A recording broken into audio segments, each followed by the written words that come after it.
beginning, there was nothing. And then there was the Drunken Peasants Podcast. I gotta get a witness. No! Say, man, you got a joint? No, not on me, man. I don't have facts to back this up. It'd be a lot cooler if you did. That's true. Sometimes I cry. Oh! Lick my butthole, he laughed. From the strangest corners of the internet, here to bring you opinions of the world from an altered perspective. Here are your hosts, the Drunken Peasants. Hello, everybody. Welcome to the Drunken Peasants Podcast, episode 757, live on twitch.tv/drunkenpeasants. And yeah, here we are. This is great. I feel like a buffoon. I don't know why I thought there was a beat battle this weekend. Yeah, I don't know what that. I didn't. No, I don't have to be. I don't know when my next one is. Like, so I told myself I would retire from battling when I won my 50th. So these next 10, I'm trying to make real special. Like, I got a lot of industry people I'm calling out right now. So I'm trying to make the next 10 be like. I have a feeling you'll pull a Mayweather eventually and come out of retirement on some gimmick bullshit. Yeah, no. So what I'm gonna do is I'm gonna continue battling after 50. I'm just not gonna battle with a mask anymore. So I won't be Hannibal. I'll just go on stage as just like as Bill Bennington. There we go, or Ben Billington. There you go. And and I'll do the whole mustache and glasses. I'll do a whole Clark Kent routine, the whole nine. And then it'll force me to have to play beats that nobody's ever heard before every time. The mask is like your dark carnival almost. Yeah, I hate the comparison. He's like, I don't like that comparison at all, but it's right. Right. So everyone here that's watching right now on Twitch, please give us a follow, and if you would be so kind as to subscribe to our channel here, that would be great. Subscribe. Yeah. I am actually sharing it on all of our social media platforms right now. I just shared it on our Facebook. I'm about to share it on our Instagram and our Twitter. And you guys should all do the same. Share DP on Twitch TV.com/drunkenpeasant. Wait, Twitch.tv/drunkenpeasant. Yes. Yeah. I almost screwed it up, but I no, you got it. I got it. You got it. Yeah, and look, if anybody watching on Twitch lives in Louisiana and wants to babysit Monty's mixed race son for $20 and Monty will not only draw a piece of art for you, but he's paying you entirely in change, which means something because there's a coin shortage. Does he at least roll the coins? Does he put them in coin rollers? No, it's in a giant Crown Royal bag. Oh yeah, yeah, because it like substitutes as a beater too, right? Yeah, it substitutes as a weapon. So there you go. You know what I'm saying? Turn pennies a day into a deadly weapon. There you go. If you've never turned a Crown Royal bag into something to keep your precious items in, you're not trash. My sweet Ben, my sweet Billy, may you suckle from the bosom of 1,000 weekly goals. Blessed be thy donos. Thank you, Josh. I used to keep my D&D dice in my Crown Royal bag. Yep. I had Magic the Gathering pebbles and dice and stones inside of a... Sorry, I would not imagine either of you guys playing D&D or Magic the Gathering. Yeah, no, we're not as cool as we look.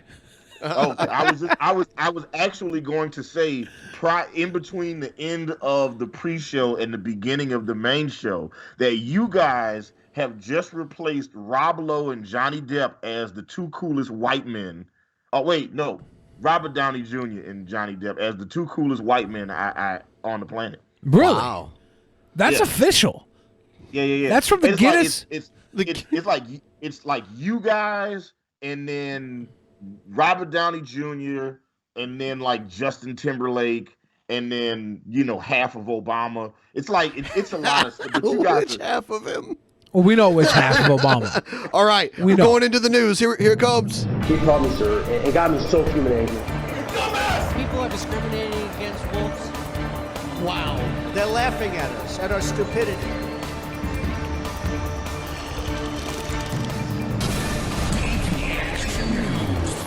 And you better well learn to love it.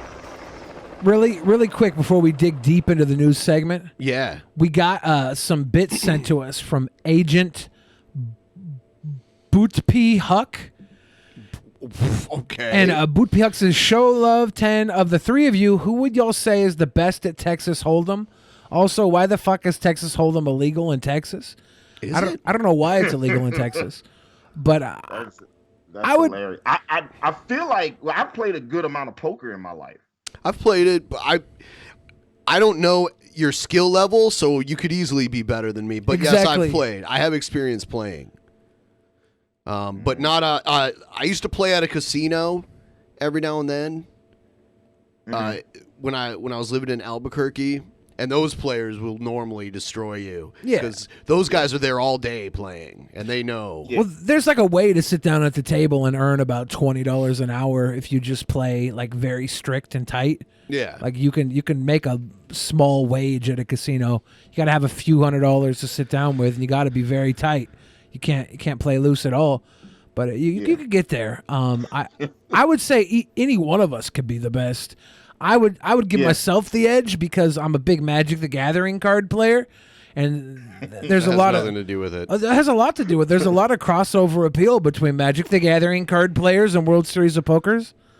Yo, super random. A couple days ago, I picked up a guy who was a dealer, a poker dealer here in Georgia, which is interesting because it's wild. Gambling is legal here. Yeah. And he told me that he makes about $1,200 to $1,400 a night as a dealer. Oh yeah, I believe it. Yeah, dealers make great money at the high tables. They get tipped. If you're a cute girl that has great math skills, don't do anything else in your life. Don't even be a Twitch streamer. Go be a card dealer, because guys will simp their winnings to you. It's amazing. It's amazing. There was a perfectly good Asian joke, and I appreciate you for taking the high road, Bill Fridge. I just want you to know that. Damn straight. I'm Mr. High Road. There's a couple articles here about this woman. Now, did you see the original article? Look, I watched the original video. Like, this has been shared to me so many times. Yeah. Over the last 24 hours. It's ridiculous. And the deeper you dive into, I woke up this morning pissed off about this story. So the original video that this woman is in, I'm assuming everybody's seen it by now. I know Donald Trump Jr. retweeted it. I don't know if Donald Trump Sr. retweeted it or not, but I think he did. And then they pulled it down. But he hasn't. You know what? Don't quote me on. I think Donald Trump has tweeted other posts from Dr. Stella Immanuel. I knew at least one Donald Trump has retweeted that video, and the video basically has this woman claiming that she's cured 350 people of COVID, hasn't lost one person. And what kind of doctor is she? Does she have actual qualifications? Well, we could look into her history. She is a doctor, right? Yeah. It's a Houston doctor who praises hydroxychloroquine and says that face masks aren't necessary to stop transmission of the highly contagious coronavirus, has become a star on the right-wing internet, garnering tens of millions of views on Facebook on Monday alone. Donald Trump Jr. declared the video of Stella Immanuel a must-watch, while Donald Trump himself retweeted the video. Before Trump and his supporters embrace Immanuel's medical expertise, though, they should consider other medical claims Immanuel has made, including those about alien DNA and the physical effects of having sex with witches and demons in your dreams. Yeah, this is why I asked the question, what kind of doctor is she? Because there's all kinds of doctors out there. Well, not all doctors have the same, not answers. all doctors have degrees in medicine. Well, I think she's got a degree in medicine. Okay. I think she's a doctor. Yeah, she's an actual doc. I did a deep dive on her. She's a real doctor. Yeah. She did residencies, and I think she might have did a residency in the Bronx. She used to work in Alexandria, Louisiana, which is So not too she's far like from where Ben I'm- Carson. She's an actual doctor, but she's just stupid, basically. Yeah. Okay. She also runs a ministry. She also Oh.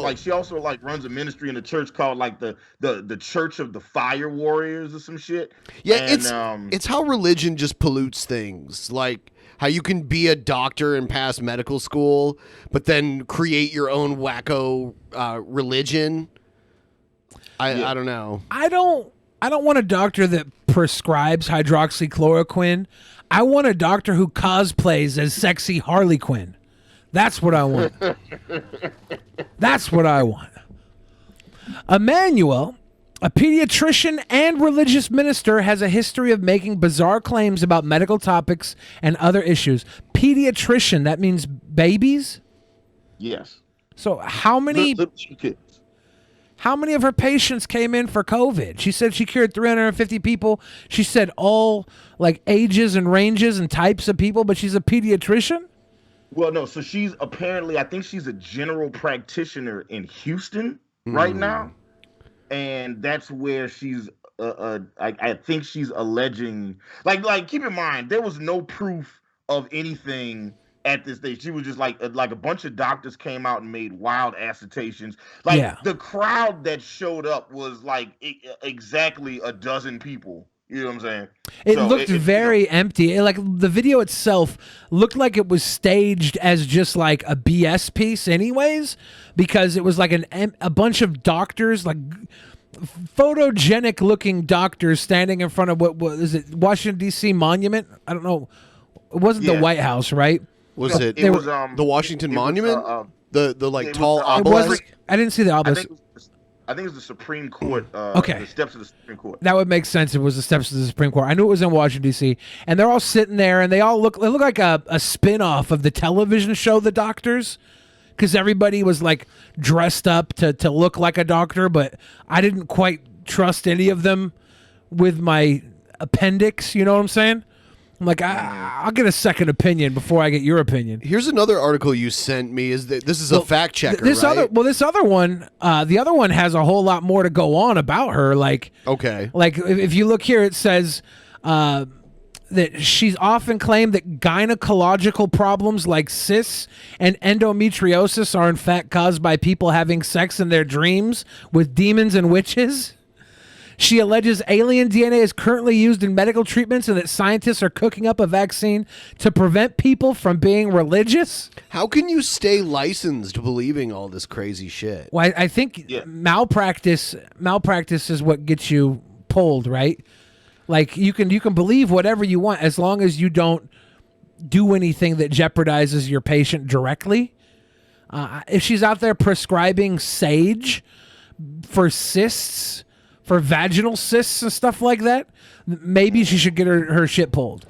But I don't know. Like she's allowed to be. She says she's treated 350 patients with hydroxychloroquine and zinc and something else, and she said that everybody is cured and fine, and then she says the doctors are lying to you, the people at big pharma are lying to you, and they don't want you to know the truth about they don't want us to know the truth. What that truth is, we don't know. You know what I'm saying? But apparently, whatever that truth is, they got the whole world in on it. They got France and Japan and China and Australia and Venezuela and Afghanistan and Pakistan and Ireland and Iceland, and they got everybody is in on the fix. Everybody wants Donald Trump not to be president no more. But the cool thing is that Donald Trump retweeted this. So Donald Trump Jr. No, Donald Trump Jr. commented on it. Actual Donald Trump retweeted it. And by the way, the recent polls are showing that Biden's actually gaining in Ohio and Michigan now. Good. If Biden wins Ohio, there's no way Trump can win. Yeah, there's I would no think path so. to victory. I would think so. Well, don't. I mean, let's not get too ahead of ourselves. Like I'm not ahead of myself. I'm just saying, Joe Biden can fuck it up at like the. He can. I mean, he can fuck up the presidency too if he gets it. If we look at the right now, for sure. Right now, the Republicans are drafting the next, the next Stimulus. The next buy or saving the economy type thing, and they're saying that $600 is ridiculous for unemployment bonuses and stuff like that, and that they're not going to be signing that into place. But if Trump comes in and stands up for the working man and says, we got to do this, he's going to gain those people in Ohio. I don't see it happening. I mean, if he does, he could buy their vote. I think Trump has fumbled coronavirus so badly in so many places that have actually been affected that it can affect the vote. We'll see. And I know the polls last time had Hillary ahead, but from what I'm seeing, those polls were still within the margin of error. People were ignoring the margin of error that showed that it could have potentially gone either way. Apocalyptic Signs says Biden has already said he won't run a second term. That's actually no. I want evidence of that. Someone prove that. Yeah, if that's true, because I'm more happy to support Biden if that's true. I think he's less likely to get elected if that's the case. I don't know. I don't think we need him for 8 years. That's the silver lining that I have if Trump wins, is that he'll be gone in 4 years, and we'll definitely get. I think we'd have to get somebody new. All the people that they've been pushing, the Warrens and everything, have been someone running seeking only one term. To me, it strikes me as someone who's not all in on it and isn't there to actually be in there long enough to make certain things happen. He's almost like a transition. He's like the Bob Backlund of presidents. Yeah. He's like a transitional champion. Bob Backlund would have made a great president. I don't think that's true. I need real evidence, but I don't think that's true. I don't know either. I agree that he's too old to get 2 terms, and he might not even make it just based on the average lifespan of people. But I don't know. This Immanuel woman says she alleges that alien DNA is currently used in medical treatments and that scientists are cooking up a vaccine to prevent people from being religious. And despite appearing in Washington, D.C. to lobby Congress on Monday, she has said that the government is run in part by not humans, but by reptilians and other aliens. Yeah. Damn reptilians. Damn reptiles got us a second time. Someone in the chat said, so what, the vice president takes over? Okay, so the vice president's going to run the re-election? Essentially a new president that may or may not win. It's really weird to not have the incumbent president run. It's weird. It's weird. I don't know what the Democrats are doing right now, but I feel I don't have any faith in them at all. Right. At all. I'm not gonna be mad if they win. My team wins, but I'm not gonna be over here pushing for them either. It's all a cluster fun. Immanuel gave her viral speech on the steps of the Supreme Court at the White Coat Summit, a gathering of a handful of doctors who call themselves America's frontline doctors and dispute the medical consensus on the novel coronavirus. The event was organized by the right-wing group Tea Party Patriots, which is backed by wealthy Republican donors. In her speech, Immanuel alleges that she successfully treated hundreds of patients. I didn't know there was still Tea Party stuff around. That's kind of surprising to me. If they're still getting donors, there's not a lot of people willing to take that Republican money right now. What if you were invited to the White Coat Summit, but you had explosive diarrhea? I'd do it. They'd call me the brown spot on the White Coat. Yeah, they'd Summit. call me Dr. Mud Trail. Hey, Dr. Mud Trail. Yep, I got endovirus. Professor Wild Bowels in this bitch. You got dysentery. Yeah, I got dysentery, guys. It's the brown coat meeting now. And then, I don't know, it says... A controversial in her speech, Immanuel alleges that she has successfully treated hundreds of patients with hydroxychloroquine, a controversial treatment Trump has promoted and says he has taken himself. Studies have failed to find proof that the drug has any benefit in treating COVID-19, and the Food and Drug Administration in June revoked its emergency authorization to use it to treat the deadly virus, saying it hadn't demonstrated any effect on patients' mortality prospects. Nobody needs to get sick, Immanuel said. The virus has a cure. Immanuel said in her speech that the supposed potency of hydroxychloroquine is a treatment means that protective face masks aren't necessary. claiming that she and her staff had avoided contracting COVID-19 despite wearing medical masks instead of the more secure N95 masks. There's more and more people close to Trump in his administration that are coming down with COVID also. Yeah. It's pretty crazy. This is the quote from the video that she was in. She says, "Hello, you don't need a mask. There is a cure." Well, if they're not prescribing the cure across the country, then you still need a mask, even if there is this cure. So wear your freaking mask anyways. Do it. Toward the end of Immanuel's speech, the event organizer or other participants can be seen trying to get her away from the microphone. Really? Oh, no. But footage of the speech captured by Breitbart was a hit online, becoming a top video on Facebook and amassing roughly 13 million views, significantly more than Plandemic, another coronavirus disinformation video that became a viral hit online in May, when it amassed roughly 8 million Facebook views. And Facebook views aren't like YouTube views. They give Facebook views out if you just like scroll past something on your timeline. YouTube, you got to sit there, you got to watch it, you got to pledge your firstborn child to it. It's so YouTube views are like 8 million views on YouTube is probably equal to like 40 million views on Facebook. For those of you watching at home, don't take this 13 million views as 13 million people even watching this. It was probably 2 million people watched it and retweeted it because they're like, oh God, I know it, government got it again, and all their grandma, aunties, and nana bobos scrolled over it. Look, here's the thing: it's not just like, and I've had because some of our fans are staunch hard right conservatives that I think they want to. Couldn't I think they want to get me and Monty to vote Republican. I don't know what their end game is on that one. I'm gonna have to ask him one day. I'm curious.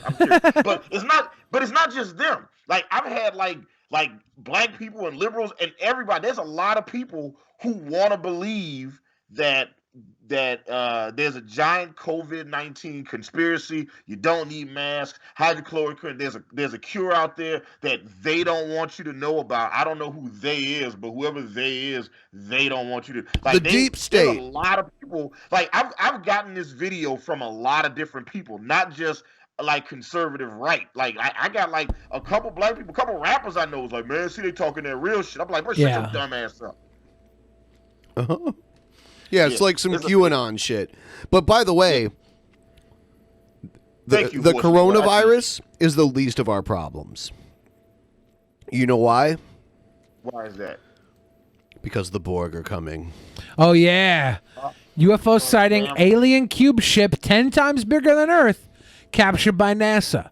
Now, did NASA confirm this, or is this what people speculating this image is from the photos they took?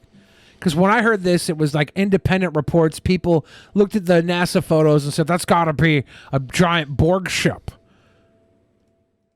It's got to be a gigantic Borg ship. I don't know. Look at it, According to prominent alien hunter Scott Waring. Oh, that sounds credible. The supposed UFO is at least 10 times the size of Earth. Earth's radius is 3,958 miles, making the UFO more than 39,580 miles long. Mr. Waring also believes the UFO came from the sun's core, where it is feeding off of our host star's immense energy. The UFO enthusiast said on his etddatabase.com blog, in the image, I added light and focus, and we can see that the red material is gathering around its hull. Around its hull. We are the Borg. Lower your shields and surrender your ships. We will add your biological and technological distinctiveness to our own. Your culture will adapt to service us. Resistance is futile. Resistance is futile. I think about all of the races that were able to resist the Borg. You know what I'm saying? Species 8472. Yep. Kicked y'all asses. So resistance is not futile.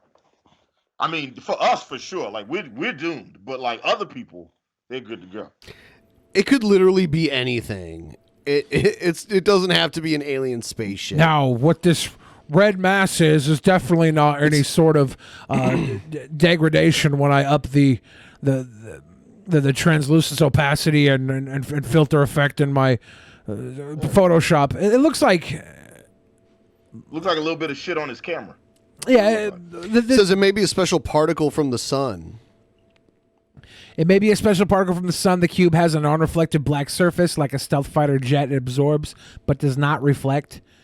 This cube spotted in the northern hemisphere of our sun is many times bigger than Earth itself. Waring proceeds to speculate why the cubed spacecraft is attracted to our solar system star. He said the cube is often seen coming and going from our sun. Now,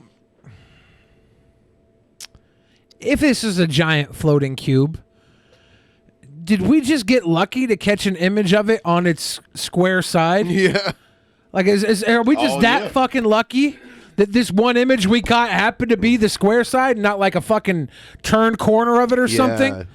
And you know, now that you mention it, this could be a ziggurat, and then we're just looking at it from the top down. This could, you know, what? A cigarette? A cigarette? Is that a ziggurat? Is that? Am I saying it right? Hold on. Let's not go too much further into that. Yeah, we word. are on Twitch, right? No, you're saying it correctly. Yeah. You don't hear a ziggurat in conversation too often. Okay. I gotta be questioning myself. Say, wait a minute, am I saying this right? No, you are. You definitely are. Okay.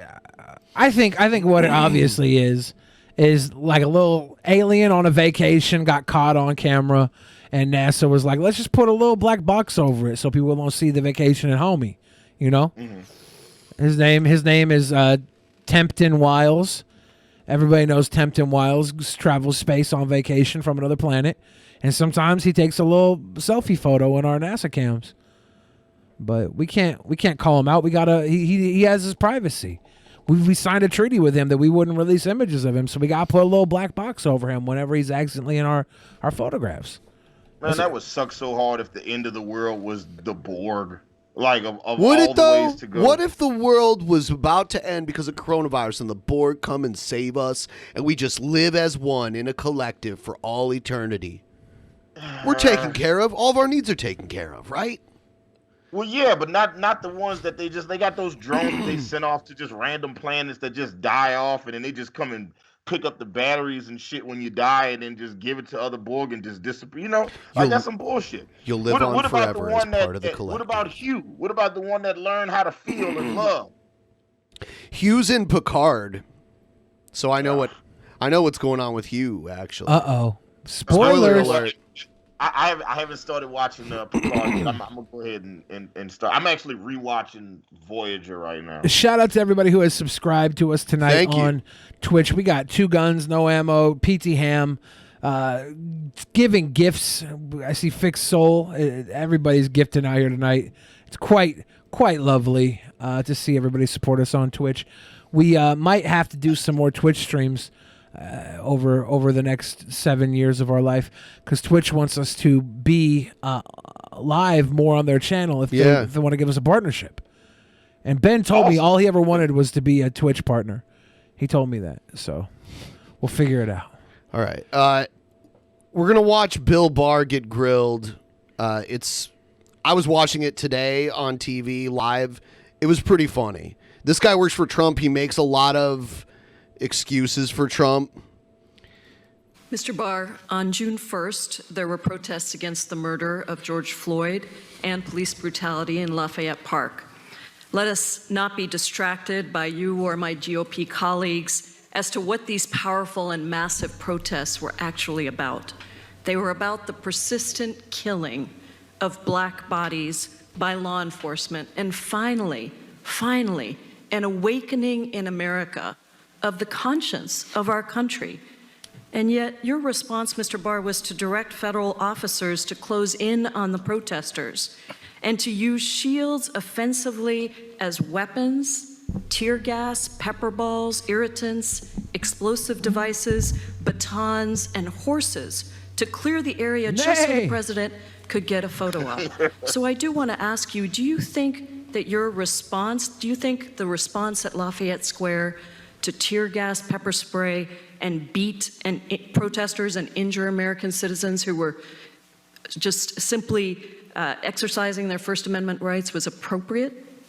Well, first, It's my understanding that no tear gas was used on Monday, June 1st. Mr. Barr, that is a semantic distinction that has been proven false by many fact checkers. How is it semantic? Do you think? How is it semantic? Tear gas is a particular compound. You talked about chemical irritants, and it has been proven false by reports. So just answer the. So this guy he's selectively enacted a lot of things under the law to benefit Trump. Question. Do you think that it was appropriate at Lafayette Park to pepper spray, tear gas, and beat protesters and injure American citizens? Well, I don't accept your characterization of what happened, but as I explained, the effort there was... Mr. Barr, I just asked for a yes or no, so let me just tell you, I'm starting to lose my temper. According to sworn testimony before the House Natural Resources Committee... Every one of these people gets shitty with him.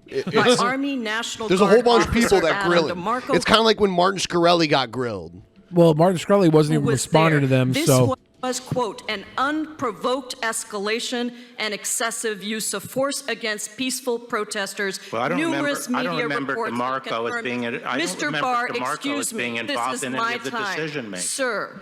Sir, the president told governors on a telephone call that the way to deal with the protesters of police brutality and systemic racism like in Lafayette Square is that, quote, you have to get much tougher. You have to dominate. If you don't dominate, you're wasting your time. These are terrorists. And he also talked about you on that call, sir. Here's what he said. He said, the Attorney General is here, Bill Barr, and we will activate Bill Barr and activate him strongly. Do you remember that call, Mr. Barr? Yes, I do, but he wasn't talking... Because he's the #1 law enforcement official in the country. Yeah. He's the top dog. He's the Roman Reigns of I don't know who the current Yeah, neither is. do I. I haven't been watching it lately. But yeah, he's the top guy when it comes to arresting people and throwing them in prison. Yeah. And getting them out. And sending federal cops to do stuff. He was talking Mr. about Barr, rioters. apparently the president believes that you can be activated to implement the president's agenda and Is he dominate Agent American MK Ultra, people Agent exercising Orange? First Amendment rights. If Is they're Trump going to get on the phone and be like, protesting Bill Barr, Activate. duck, goose, and he turns into a massive murderous old man? Yeah. Runs around with machine guns. He is now akimbo? activated. With his machine guns akimbo? Is that what he's going to do? 2 points for Akimbo. I like that. Look at how you respond when the protesters are supporters of the president. Oh, on yeah. 2 separate occasions. She nails him here. Yeah. After President Trump tweeted, "Liberate Michigan," to subvert stay-home orders to protect the public health of people in Michigan, protesters swarmed the Michigan Capitol carrying guns, some with swastikas, Confederate flags, and one even with a dark-haired doll with a noose around its neck. Are you aware that these protesters called for the governor to be lynched, shot, and beheaded?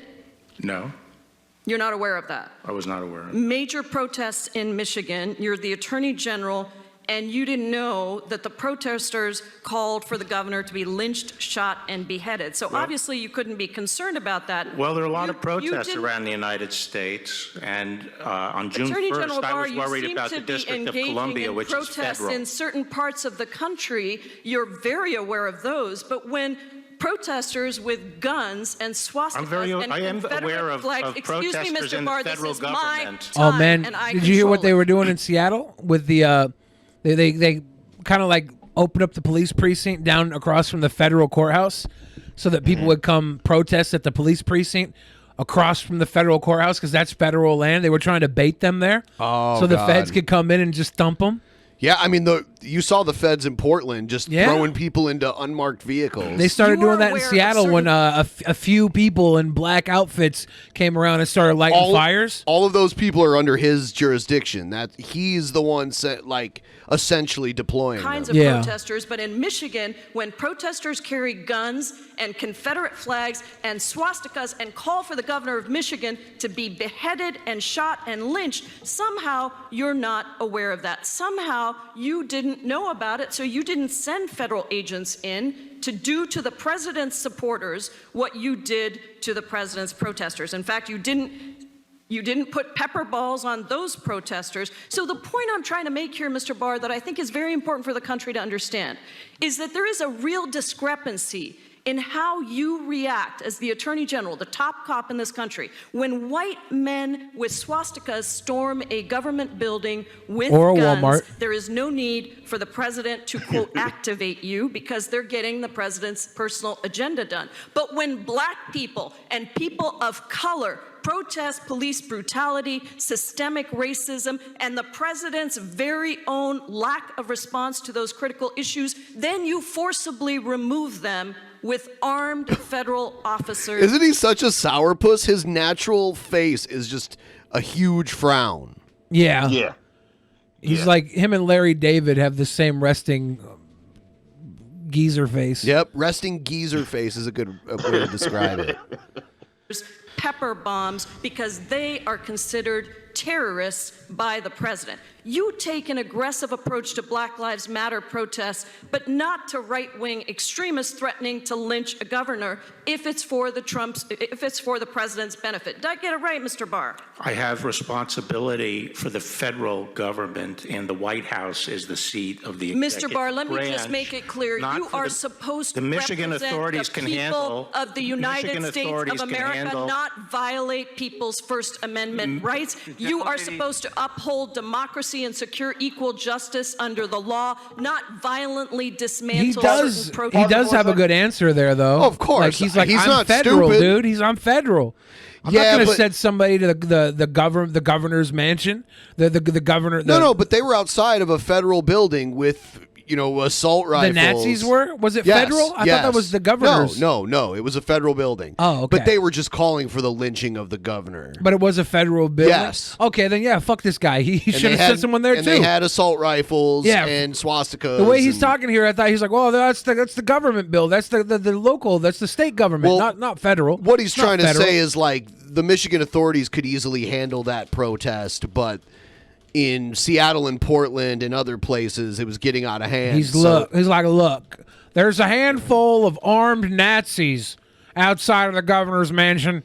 That can be handled locally, but all these militant vegans running around cooking tofu on a grill and singing Kumbaya, they need to catch the boot.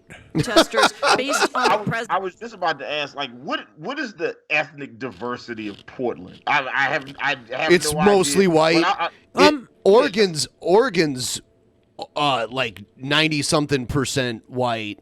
But I think Northeast Portland is actually a lot more. Let's pull it up. There's a lot more black community there. I mean, there's a lot for the Pacific Northwest, which is like, this is the place I've lived with the least like amount of black people. outside of Portland, there's not as many, but the Northeast Portland area is pretty deep, I think, with black roots and culture. I heard a comedian years ago, like a decade ago. He said that he did a show in Portland, and he was like, man, and there was no black people there. He said the only black people in Portland play for the Trailblazers. Yeah, that's a good joke. That's a good joke. It says like 6.3% as of 2010. Okay. So I overshot the white population. It's like 76%. There was 7.7 in 1990, so there was like a growth. It went from the 70s, 5.6 to 7.7 in the 90s, and then 6.3. That's probably when Portland started to gentrify, and they moved out. And how many? What's the general pop of Oregon? How many people we talking? I'm not sure. Like maybe a couple million. Probably should have looked that one up. Like way less than 10 though. Oh yeah. Let's see. Yeah, Portland's not as big as Seattle, and Seattle is like not a couple million, right? The Seattle area is under 2 million, I think. It depends on if you're counting Metro or the actual city. Well, Seattle Metro is still under 1 million, I think. No. Are you sure? Yeah, I'm sure. Must have had a big boost So recently.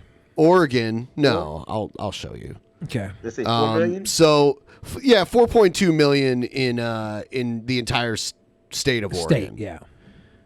Okay. And what is it? 8%? So, 8% and black. in the entire state of Oregon, it's like 2% black. Yeah, so Portland is a lot heavier than. I was about to say they didn't have 50 days of Black Lives Matter protests. Ain't no Black Lives after protests. That's amazing. Drop one of the clues bombs for Portland. All right, I see y'all. I was like, I seen a lot of kumbaya circles on TV. There definitely are the kumbaya circles. I know.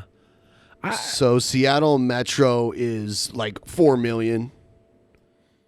Yeah, the full Seattle area, right? The Seattle Metro area. Yeah, I was thinking the downtown Seattle. The Seattle itself has under Seattle 800,000. proper is 750,000. Columbus, Ohio is bigger than Seattle proper. Yeah, that's what I meant when I said under 1 million was Seattle itself. Yes, but that's true. That's just because Seattle's kind of bottled in with water. There's not a lot of room unless they want to start building upwards like New York City. When I lived in Albuquerque, I noticed things were way more spaced out there because there's almost no water. Yeah. There's like a little river, the Rio Grande, and that's it. For the longest time in Seattle, you weren't allowed to build a certain level of building anywhere near the Space Needle. So everybody could see the Space Needle from everywhere. Amazon changed it because they got the property down in Space Needle area. And they started making so much money, they just changed the law so they could start building their buildings upward because it was like it became prime real estate and they were able to get higher and higher around the Space Needle. Let's hear a little more of this. Thank you, Mr. Chairman. Attorney General Barr, you started your testimony with eloquent words about the life and legacy of John Lewis fighting systematic racism, voter intimidation, civil rights. The one thing that you have in common with your two predecessors, both Attorney General Sessions and Attorney General Whitaker, is that when you all came here and brought your top staff, you brought no black people. That, sir, is systematic racism. That is exactly what John Lewis spent his life fighting. And so I would just suggest that actions speak louder than words. And Is it systematic racism or systemic racism? John Lewis, I don't know. Out of the Department of Justice's mouth. I'm actually not clear on that either. I don't know if it's systematic or it's systemic. I Well, would say that systemic. might be systematic. That's not. I don't know if that is systemic. Yeah, I don't know. I keep hearing all these new words, and I'm like, I know I'm not going to be one of those top guys, whether I'm white or anything. I'm white. I can't be a top guy. Well, not I'm with that lazy. attitude, Billy. You got to I'm believe in lazy. yourself. State I in the know union I'm has lazy. absentee ballots. I like a Two-thirds nice of the- steak. I like to kick my feet up. This is hilarious because it addresses what Trump and William Barr have both said about mail-in voting. Every state in the union has absentee ballots. 2/3 of the states allow for vote by mail for any reason. 5 states, Colorado, Oregon, Washington, Hawaii, and Utah, vote entirely by mail and have done so for decades. Even the U.S. military uses mail-in ballots, doesn't it? Yes. Okay. Yes. So isn't it true that after you suggested without evidence that foreign adversaries could sway our elections using counterfeit ballots, election experts and officials from around the country said that what you suggested was virtually impossible, preposterous, would never happen, and would be readily detected due to the multiple levels of security used with mail-in ballot systems? There are not multiple levels of security. Wait, I'm sorry. Pause it. Wait. So wait, you mean to tell me in Washington y'all only vote by mail? Yes. Yeah. And there's like a special drop box for it that I've seen, right? At the libraries and stuff. Yeah. And this guy's like, well, look, this is the truth. If we make it easy for people to vote, the poor people that normally wouldn't be able to take their time away, they'd probably vote for their best interests at that point, and we wouldn't have a job. So we have to make sure that it's very hard for them to vote. People with privilege who can take a little lunch break, hour and a half lunch break, go vote, get a macchiato or some froyo while they're out and go back to work without their boss breathing down their neck. Those are people we want to vote for us. You know what I want to do? I want to put a white wig on you and have you do Rush Limbaugh with that voice because it sounds just like him. I'd have to watch some Rush Limbaugh to even see what he says. You're doing it already. You were just doing that it was right Rush there. Limbaugh. Yeah. You know, that's what I like to say.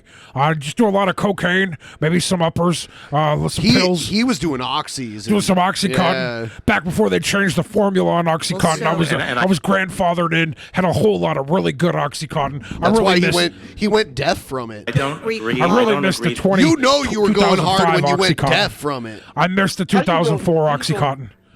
How do you go deaf from doing lines? What was that? What was that? What was that? Okay, reclaiming my time. And again, I'm happy to supply you with the statements that were Before provided Donald from around the Trump country. raised concerns about In it, every fact, major publication. Reclaiming my time, sir. In fact. Oh yeah, that's another thing from this, and I actually have a compilation of people doing it to him over and over and over again.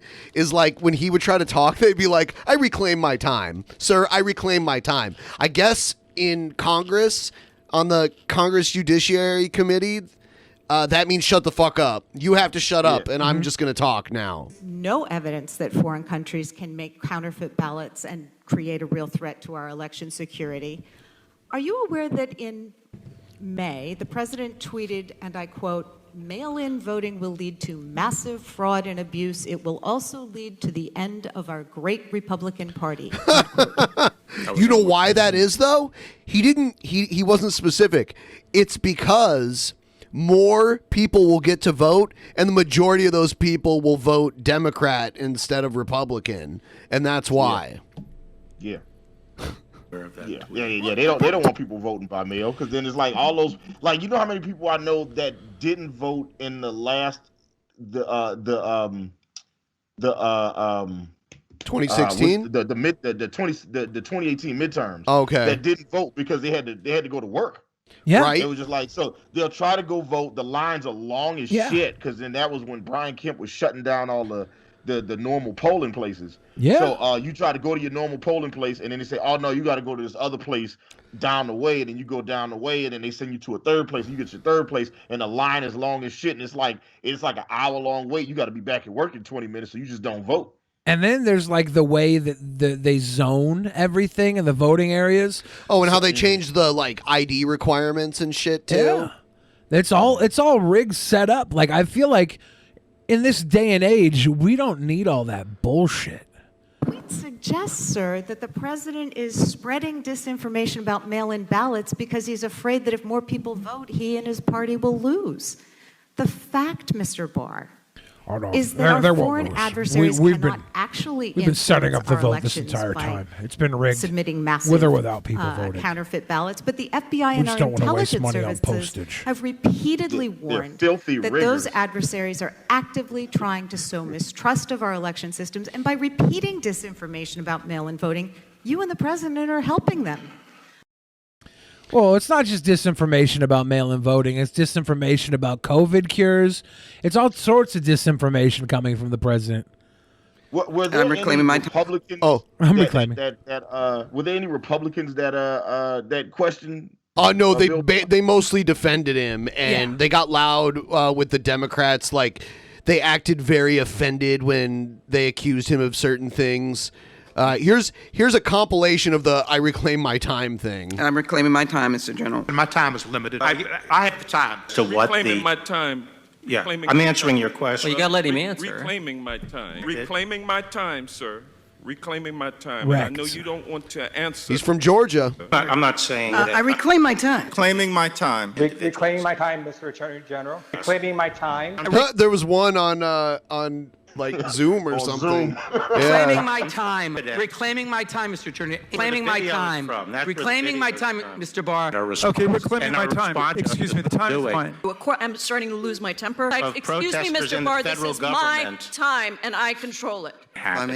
Reclaim my time, sir. If I may. Another one Reclaiming my time. Okay, reclaiming my time. publication. Reclaiming my time, sir. Shout out to her changing her name for all the gay marriages. That's awesome. Mr. Attorney General, Very reclaiming gay. my time. Scandalous. Reclaiming my time. We've waited a long time for you to come here. The time is mine. The time is mine. The time is mine. Attorney General, reclaiming my time. Reclaiming my time, sir. Without a rule, I think DHS. Reclaiming my time. I'm surprised at your lack of respect for a member of Congress. Wow. Oh, I don't have respect for Congress either, though. You know, I can identify with Barr on that one. Than to help the president's friend get a reduced prison sentence for any other case where. Oh yeah, this is where he helped Roger Stone get a lesser prison sentence. Ooh. I think got him off completely. Prosecutor had filed a sentencing recommendation. But he was helping him. A sentencing recommendation? Yeah, he ever intervened. Other than that case with the president's friend.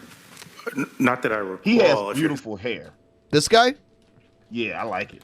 I'm not a fan of his beard, though. Does that seem like something you'd recall? Yeah, his beard is trash, And but his hair is like 80s supervillain. His swag. furrowed brow makes me think he just got done smelling a fart not his own. This is Mirror Universe Tucker Carlson. He's making the Tucker face. You know, he wears a nice tie instead of a bow tie. It's like if somebody took Tucker Carlson and Gavin McInnes and crammed him into one white dude. Yes. Or you would. Well, I'm saying I can't really remember my first. If you let me finish the question, I can't remember. 30 years ago, I was Attorney General. As Attorney General now. But no, I didn't. But that's because issues. Yeah, I think he was Attorney General under George W. or George H.W. Bush. Where line prosecutors threatened to quit. Well, it's a pretty big deal, and they because of a discussion. The HW in George H.W. Bush stands for hand wank. Donald Trump's America. I wish. It's Herbert one Walker. For Mr. Trump and his cronies, and another for the rest of us. But that can only happen if you enable it. At your confirmation hearing, you were asked, do you believe a president could lawfully issue a pardon in exchange for the recipient's promise to not incriminate him? You said, no. Not to what? That would be a crime. Not to win You were what? asked, could a president issue a pardon in exchange for the recipient's promise to not incriminate him? And you responded, no, that would be a crime. Is that right? Yes, I said that. You said a crime. You didn't say it'd be wrong. You didn't say it'd be unlawful. You said it would be a crime. And when you said that a president swapping a pardon to silence a witness would be a crime, you were promising the American people that if you saw that, you would do something about it. Is that right? That's right. Now, Mr. Barr, are you investigating Donald Trump for commuting the prison sentence of his longtime friend and political advisor, Roger Stone? No. Why not? Why should I? Well, let's talk about that. Mr. Stone was like a boss. Why like should a I? Boss. Like, Why he's like, he said, hey, Eric Swalwell, you can go fuck yourself. Why should I? Donald Trump's nice to me. None of you guys are. I like Big Papa Trump. Convicted by He a takes jury me on out to 7 dinner. When's the last counts time of you guys took me out to dinner? lying in the Russia investigation. He bragged that he lied to save Trump's butt. But why would he lie? Your prosecutors, Mr. Barr, told a jury that Stone lied because the truth looked bad for Donald Trump. And what truth is that? Well, Donald Trump denied in written answers to the Russia investigators that he talked to Roger Stone during the time Roger Stone was in contact with agents of a Russian influence operation. There's evidence that Trump and Stone indeed did talk during that time. You would agree that it's a federal crime to lie under oath. Is that right? Yes. It's a crime for you, it's a crime for me, and it's certainly a crime for the President of the United States. Is that right? Yes. So if Donald Trump lied to the Mueller investigators, which you agree would be a crime, then Roger Stone was in a position to expose Donald Trump's lies. Are you familiar with the December 3rd, 2018? All right, I'm skipping this guy. Do we think that John Goodman might play William Barr on Saturday Night Live hilarious. this week? Finally, I want to address a different breakdown in the rule And of is law. William Barr going to play Fred Flintstone in the Flintstones 3? We've witnessed over the past 2 months. In the wake of George Floyd's death, violent rioters and anarchists have hijacked legitimate protests to wreak senseless havoc and destruction on innocent victims. I feel like The William current Barr is about to situation go, one of these days, Portland, boom, straight to the moon. Right in the kisser. Right in the kisser. Portland is a telling example. Every night for the past 2 months, a mob of hundreds of rioters have laid siege to the federal courthouse and other nearby I'm going to federal the next property. video. Thank you, Mr. Chairman. You're insane. Good afternoon, Mr. Attorney General. I want to go through a couple of your prior statements. On April 18th of 2019, you stated, quote, that the White House fully cooperated with the special counsel's investigation. You're aware of that? Mm-hmm. Today, yes or no, Mr. Barr, under the penalty of perjury, do you testify that that statement was true at the time you made it? I thought it to be true at the time I made it. I'm gonna move on to the next Is that Trump's White House secretary or whatever? That might be her. I can't see the rest of her face, but it looks like her with a mask. It does look like her. That's her. Look, listen. As someone who's been wearing a mask for 12 years, yeah. It's all in the eyes. Look at her eyes. Look at her shoulders. Okay. Kayleigh McEnany. It's Kayleigh I didn't remember her name. I'm glad you remember her name. She deserves that respect. I read a lot of news. I read like way too much news every day. So. Time for oddities.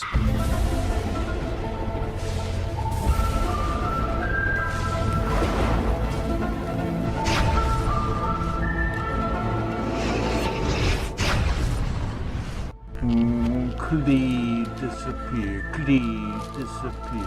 Clee disappear. Clee disappear.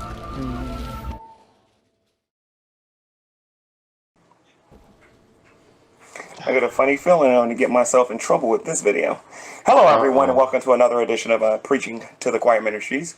The Bible says that in a lot of times some are going to depart from the faith, giving heed to seducing spirits and doctrines of devils.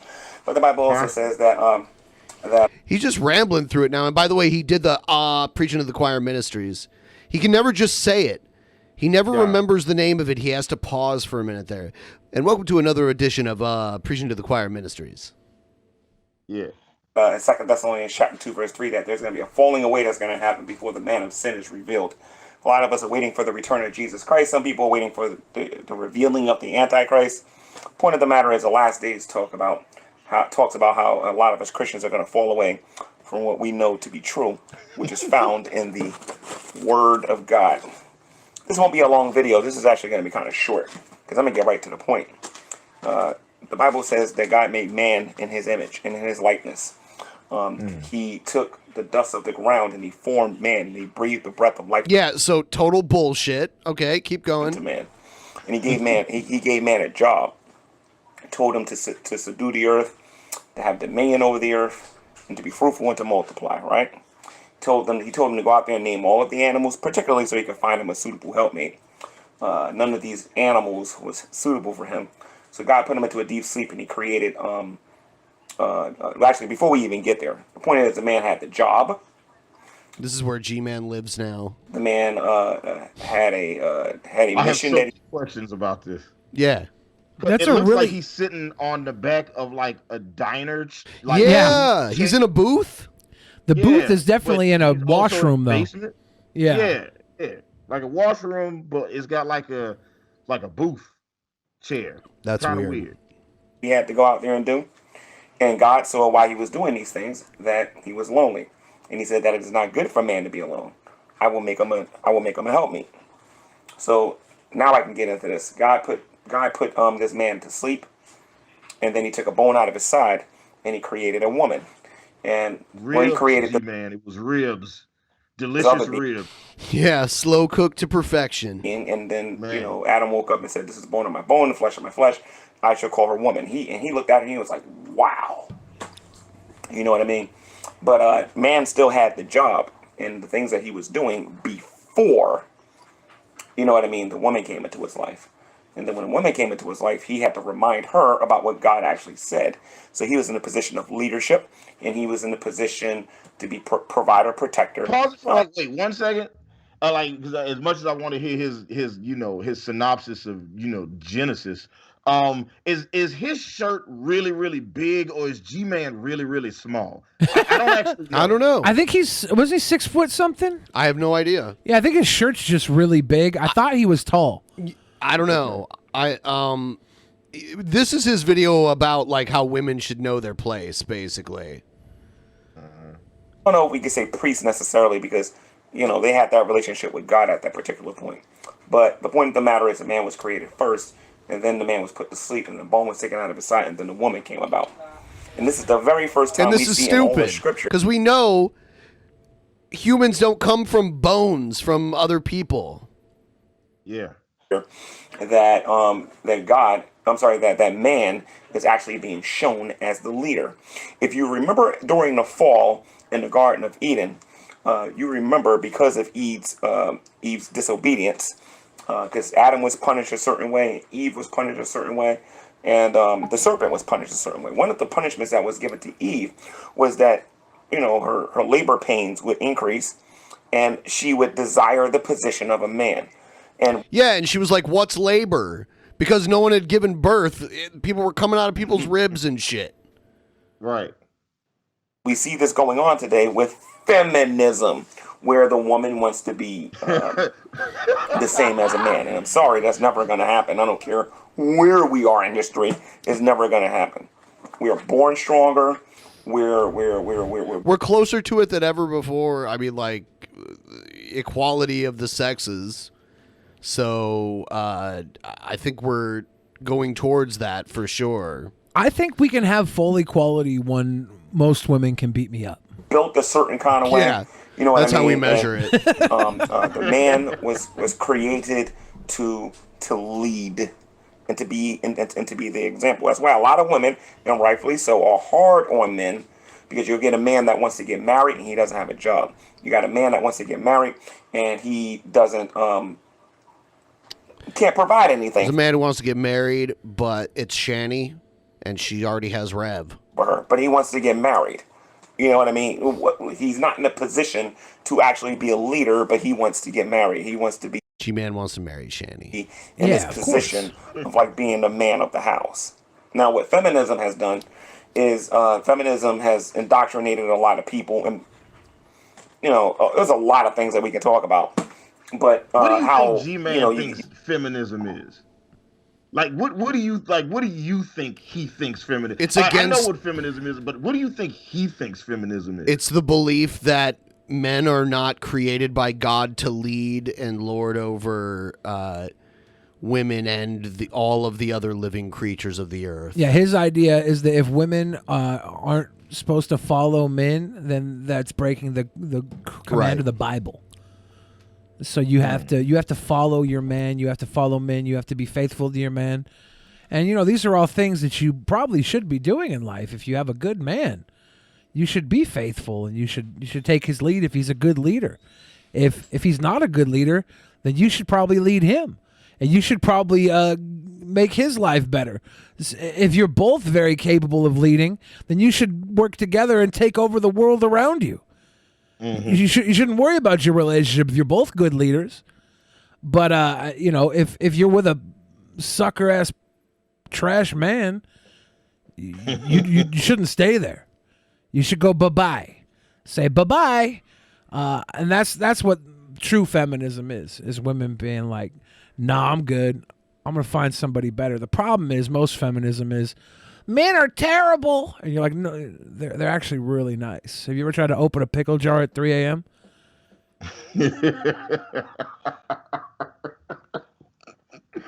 The thoughts of Billy the Fridge do not represent the thoughts of Hannibal Monty shit show. Exactly. Or the Drunken Peasants. Half the time I say something, Ben looks at me like, I would like to mute this microphone.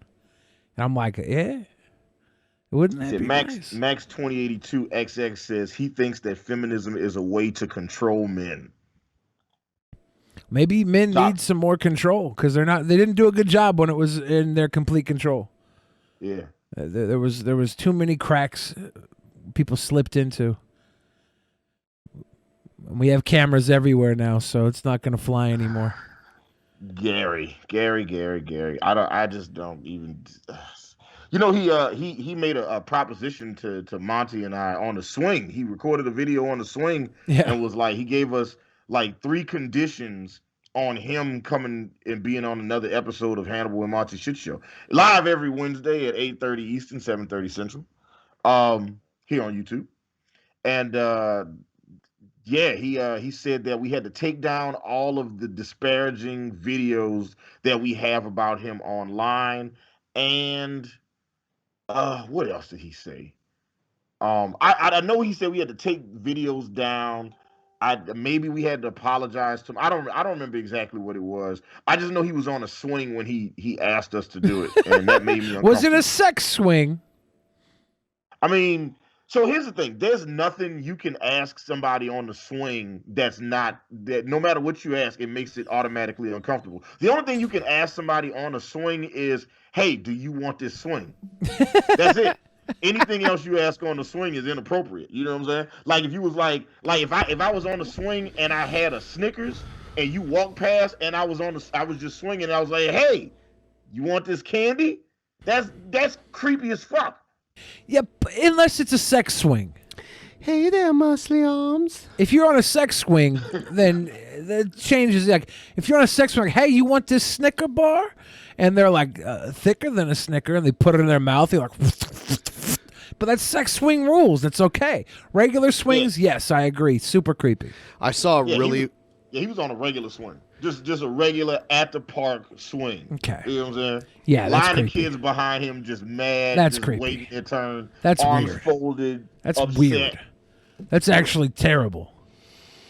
That's actually terrible. I watched a very funny video recently of King Cobra freaking out. Oh? Yeah. Oh no. He gets really mad. He tries to stay calm, but then he just loses it. It's great. Here it is. Somebody complained about his wands on Etsy. No. What is up, fellow YouTubers? We are live. Do we have a drink combo? Oh, fuck yes we do. Looky here. Now, I took this bottle of Jack Daniels. I drank it halfway, filled the other half up with Coca-Cola, drank it halfway again, and then filled it up with Mike's Harder Mango.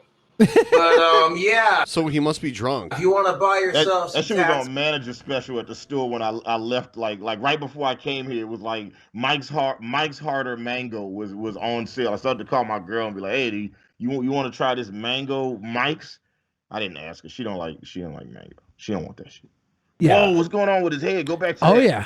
Hold on. This boy invested in hats. Yeah. Well, they not really, dude. The flip trick, huh? Where you're just like, Man, okay, all right, yeah. I you know what? I ain't mad at your hat game now. Yeah. or like you flip it, and then I don't know. The good part's Not quite coming sure out. how you do that. Close enough. King Cobra's Chronic would be my favorite strain. Tastiest fucking bud you ever smoked. 4 hits or less will get you retarded. Well, what keeps me going is just knowing that I have a lot of people who care about me, and I'm doing good things with my I know we're life. getting to the good part. But that man has a snake cane in the back. He's King Cobra. Yeah. Yeah. He's got a cane like a snake, like Jafar from Aladdin. And next to his other walking sticks, those walking sticks probably double as wands, right? Giant wands. I'm trying to make a Gigantic. difference in this shitty, fucked up world we live in. So, also, if you'd like to buy a T-shirt, ladies, This is it. He made a T-shirt for the ladies in his audience. I made a shirt. Exclusively for my fangirls. This is my official Cobra Angel T-shirt. It looks sick, dude. The back of it has the Cobra gram, and it says strong, sexy, confident, female empowerment. So there's there's a spelling error on empowerment. Okay. Excuse me. The front has a the same Cobra featured on And the then there's a spelling error on the word goddess because there's only one D there. Gothic King Cobra T-shirts. And it Other than says, that, though, these "Praise the designs are female really goddess." It's pink with purple writing. It's very feminine. I think it'll do great. Gotta love that Now- pink on purpose. Made that real hard to read for everybody. My goal with this T-shirt is to empower females. When they Good wear idea. it, they feel confident, they feel strong, and they feel sexy. I don't give a fuck about making money off this damn T-shirt. But if you Nice. want to boost your confidence, get a shirt that makes you feel confident as a woman. This shirt says, That's what's "You up." are a woman. Hear you roar." But why'd you choose a cobra for it? Because, one, cobras are my favorite animal. Yes. And two, the female king cobra will guard her eggs until they hatch. After that, she leaves. Okay. LOL, there's a typo on So- that shirt. okay, and here it there is. isn't. No, there isn't a fucking typo on that shirt.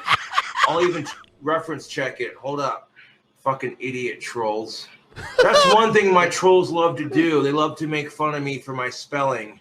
And I'll admit my spelling isn't the greatest, but praise the female goddess. Oh my God. Okay, the and female and goddess and praise are spelled correctly. I know that for a fact.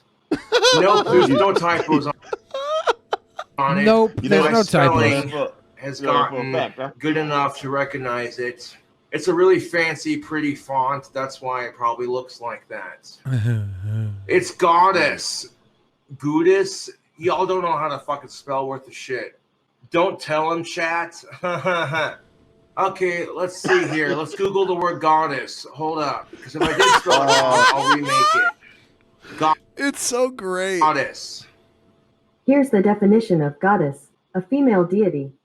Oh, look, I spelled goddess right. No. There's 2 D's instead of 1 D. Okay, so I did fuck up on it. No big deal. No big deal. So I fucked up on it. Big whoop. Let's go to listing.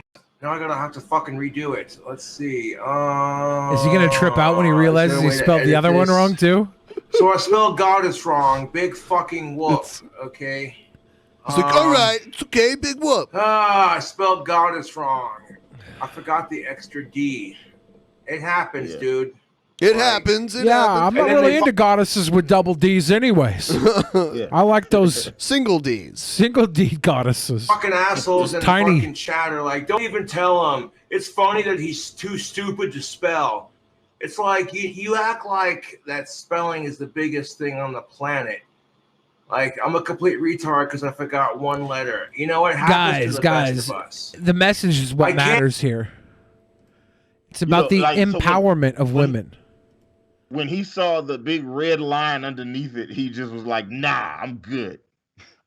That red line is a suggestion. And edit it. Bah!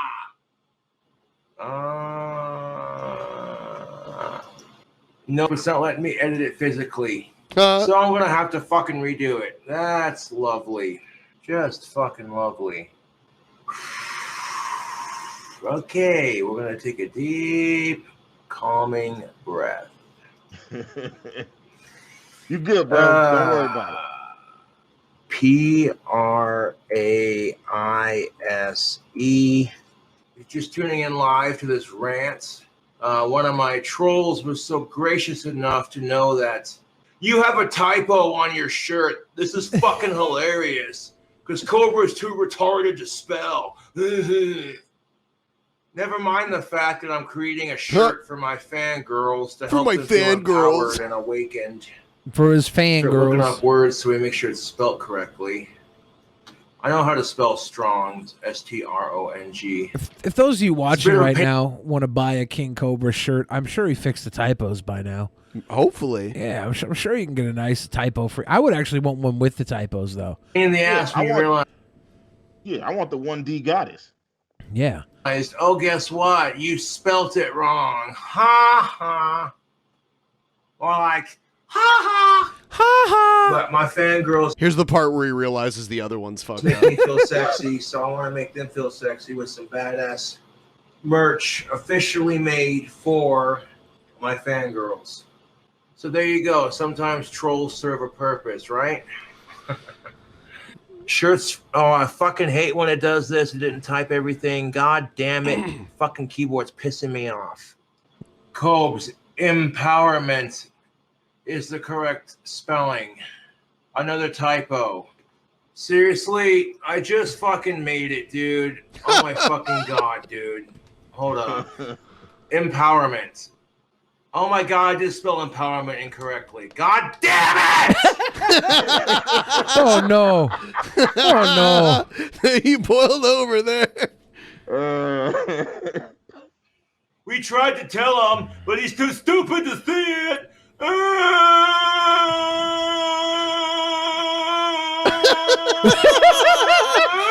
They broke Cobes. Yeah. They broke him. He's done. Oh, we tried to tell him, but he's too stupid to see it. Obviously, I'm not too stupid to see it if I'm throwing an autistic fit over it. Is that what makes it obvious that you're not too stupid to see it? He's like, I saw it finally, guys. It took me 7 hours and 3 re-edits of the other one. I mean, look, you got to give him a break. He's had a little bit of a full bottle of Jack to drink tonight. All right. Yeah. So he's just getting caught up. Right? And a Mike's Hard Mongo. Yep. Yeah. Badly, I want to fucking punch myself in the fucking head right now. Don't do it. Self-harm is All never that's the gonna answer. do is entertain the trolls, so I'm not doing it. Unfucking believable. Sometimes. Not on Twitch. Nice. In one fucking sitting. Great. Now my fangirls are gonna get a fucking shirt that's spelt wrong. Fantastic. How many fangirls does he think he has? I mean, he thinks he has 1 million. And he are they probably has catfish? about 7. No, he's probably. I know some girls out there that love King Cobes. And that shit, walking down the street and people are gonna laugh at him like, you do realize that goddess is spelled and empowerment is spelled incorrectly, right? Right. Oh, goody. The trolls get to see Cobra freak out on camera. Fantastic. It's what they live for, isn't it? Watching me go No, they live for you talking to them like you are right now. completely autistic over stupid shit. That's what they live for. He could have just not uploaded the video, though. You know what I'm saying? Like, he could have just been like, oh, yeah, this is a bad look for me, and just took it down. Right? Yeah? Let's try this again, shall we? I think about that with him and G-Man and Shani and just all of them. Just like, you know, you don't have to put it online. Like, you could just not stream it. Yeah. This is not something we need to talk about. Well, we tried to tell him, but Cobra's too stupid to notice. Okay, King Cobra. I fucking hate I think he's allowed to get away with this because he is on the spectrum. I don't know. I don't know. You can't be ableist when you yourself aren't able, correct? Yeah, is it like you know, they can say it, but they can do it, but we can't? I'm Like, not is it- sure. I don't that- condone it either way. Show some Like, how sympathy many and times is compassion. he going to spell it wrong? Gee, I wonder. It'd be super hilarious if he spelled it wrong again. Stop reading their comments, homie. He has to read their comments, Ben. He doesn't have a cool co-host like you to keep him out of trouble. He needs a co-host. He needs a co-host like you. That's what keeps me from reading the comments. I would get called a pig. So you can't win either way. I don't care anymore. Don't care anymore. Let's try this again. He's starting it over again. And yes, it is kind of irrelevant when you spell a word wrong, but It's irrelevant when you spell a word wrong. How do you spell irrelevant, though, Cobes? Yeah. I don't even give a shit about getting a girlfriend at this point. I just want the dating scene to improve for everyone else. That's a nice quote. That's real selfless. Yeah. Thank you. He's like, look, I've given up trying to get women. I bought special soap to make me stink like a man. I've told everybody I'm a sexy goth bad boy for years. It's not working. But if it's not working for me, it must be 10-fold terrible for these non-celebrities in Casper, Wyoming. So I just wish it would improve for everybody else, because I know how hard it is for me, a sexy goth bad boy with tactical soap. Tactical soap and all kinds of fangirls. Yeah, all kinds of fangirls, but I can't honestly say I want it to improve for myself. But God, everybody else must have a hard time. If I can't do it. He makes that fangirl only merch. Yeah. A circle of protection for everyone against the COVID-19. May they find a cure for the COVID virus. Oh, he's casting a So spell. mote it be. And as soon as I said that, the end of my wand lit up. That was cool. Yes. Yes. Yeah. He's the Black Harry Potter out here. Bibbidi I might make a bobbidi fuck ISIS t-shirt just because fuck that terrorist organization. All right, I'm going to move on to the next thing. All right. You know what's kind of funny? I have a shirt very similar to this. That's a cool ass shirt. You know, say what you will about. Oh, dude, Randy Savage is great. He's my favorite wrestler ever. Are you ready, folks? Look at the bingo wings. Look at them go. Look at the bingo wings. It's true, see? That's what these freaks are talking about. But don't let them get to you. Good old Shani. I have bingo wings. Bingo wings. I have bingo wings. I have some. Don't let them get to you because they're anorexics and they want you disgusting. Look at the bingo wings. I'll flap them with pride. Fuck you. Yeah. Yeah. Okay. Yeah, I'll flap them with we're pride. debuting. We're gonna debut the Shanny and Rev song tomorrow on Hannibal and Monty Shit Show. Oh. It's called I Love Black People. Did Sounds like a good Shanny song. say that or something? Yeah. I made a whole look. Listen, it's good stuff. It's good stuff. That's all I'm gonna say. It's gonna be good stuff. Top tier. I'm excited. Yeah. After the show ends, it like if y'all don't do post show, are y'all gonna go post on Twitch? How does it work tonight? Because you did pre. We Are might you just gonna do pre, main and post. I think We did do a pre-show. yeah. So We might just run a little longer than usual here, like, you know. Well, look, I'm saying after the show, if you guys have like 2 minutes, I'll show you guys in the exclusive. Okay. Shanny joint. Yeah, We showed it to Drag last night, and he's like, "Oh man, it's just incredible." But if you guys want to see it, you're gonna have to go to Hannibal and Monty's shit show tomorrow. Check us out tomorrow. But it's good stuff. It's good. And look, everything I know about Shanny and Rev came from me having to work on that song. That's horrible. And look, even then, at a certain point, I was going through videos. I watched like 30 minutes of a video, and I called Monty and I said, "Look, man, just clip out some shit and send it to me, and I'll make it happen. I'm not watching it." Did he clip the porn and send it to you? Oh no! No, he did. I just told him to clip audio, not video. It's a lot of work. If you send me any video, it won't get done. Oh no! Oh no! Yeah. And as a matter of fact, BENPAI, I actually made like 5 different songs before I landed on the one that I landed on. And the 4th one was my very first attempt at heavy metal. Oh, yeah? Yeah, it came out pretty good. But what I was going to message you earlier today, and what I want to do is I want to send it to you, and I'll move some stuff around so you can play guitar on it. Okay. And we have a BENPAI Hannibal the Beat Animal collaboration, metal collaboration too. Okay. Yeah. I'll give it a listen. There you go. You're far less excited, enthusiastic than I was hoping. Oh no. I'm sorry. I'm just on the devil's lettuce. I'm excited. Yeah. It's good stuff, man. It's good stuff. Like I send it to Monty, and then I get real neurotic. Like I'll send him stuff, and I'll be like, "Yeah, check this out. Listen to it. Tell me what you think." And he'd be like, "All right, I'll call you as soon as I listen to it." And then like hours will go by, and he won't call me. So I'm like, "Oh man, he thought it was trash." And then I'd be like, "How does he think it's trash? Did I do something wrong?" And this and that. Then I'd be like, "Man, fuck him. That shit's not trash. That's just fucking amazing. You know what? Fuck." And then I'll call him. And I'll be like, "Yeah, man." And he's like, "Oh, yeah, I forgot to call you. I've been listening to the shit on repeat for the last hour. That's just fucking off." That's funny. And I go into it. I was like prepared to curse him out, call him all kinds of filthy Edward Nigmas and stuff. And I have to, that's as closest to the line as I'll get. Yeah. Billy hates it when I play these videos. Hey, this is T. Chase recording this in April 2020. In this video, I'm going to show a video that I made in April 2020, which is I use my psychokinesis powers to control clouds in the sky. Strange as it seems, I believe myself and a lot of people can actually control clouds in the sky by psychic power.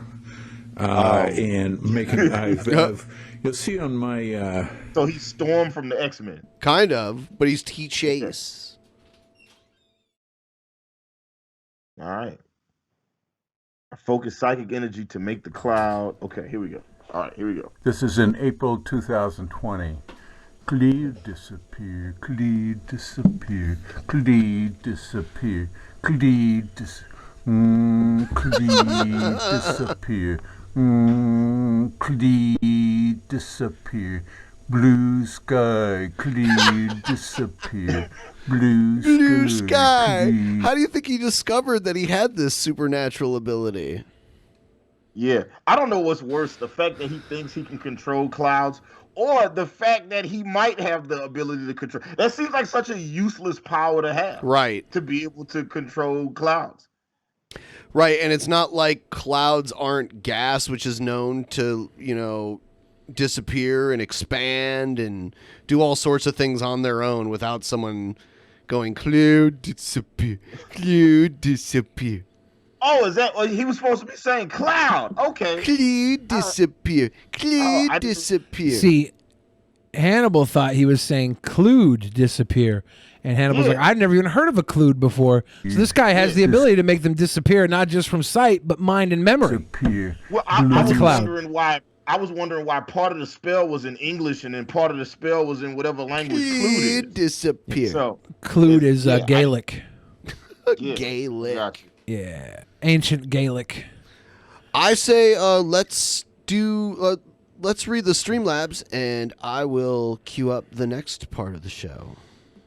Gonna take me home tonight, fat bottom girls. You make the rockin' world go round. G-Man is locked up, he won't let me out.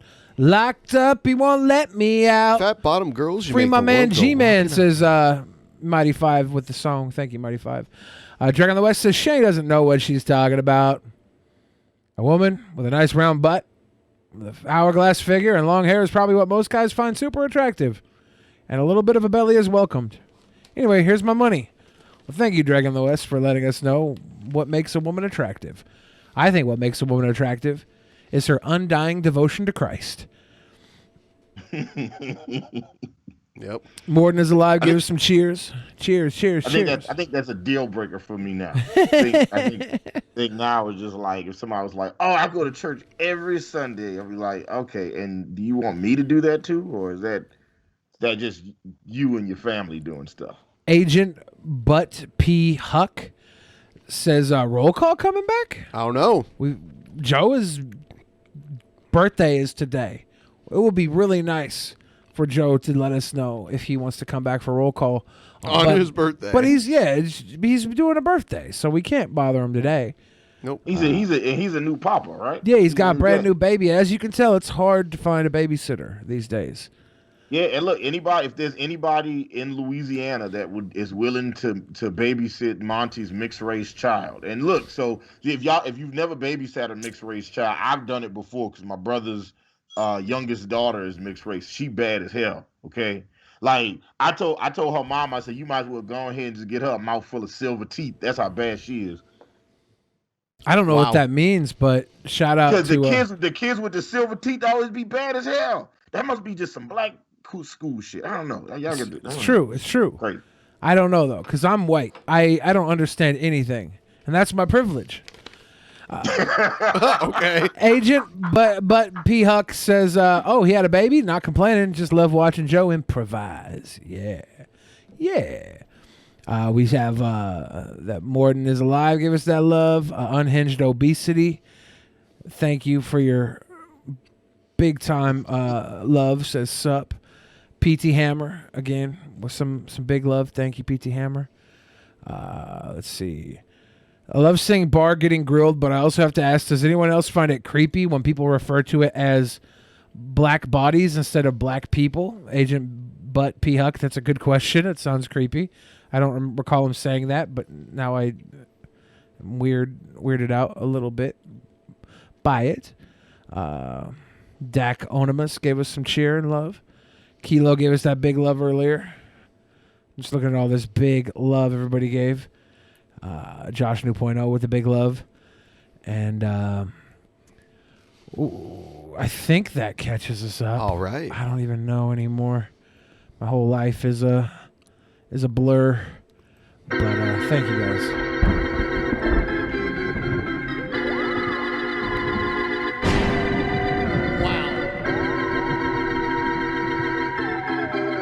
I should turn off that goddamn internet.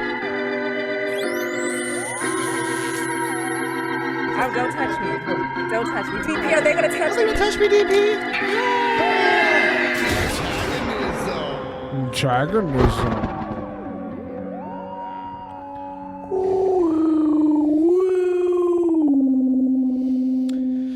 So tonight, jump scare.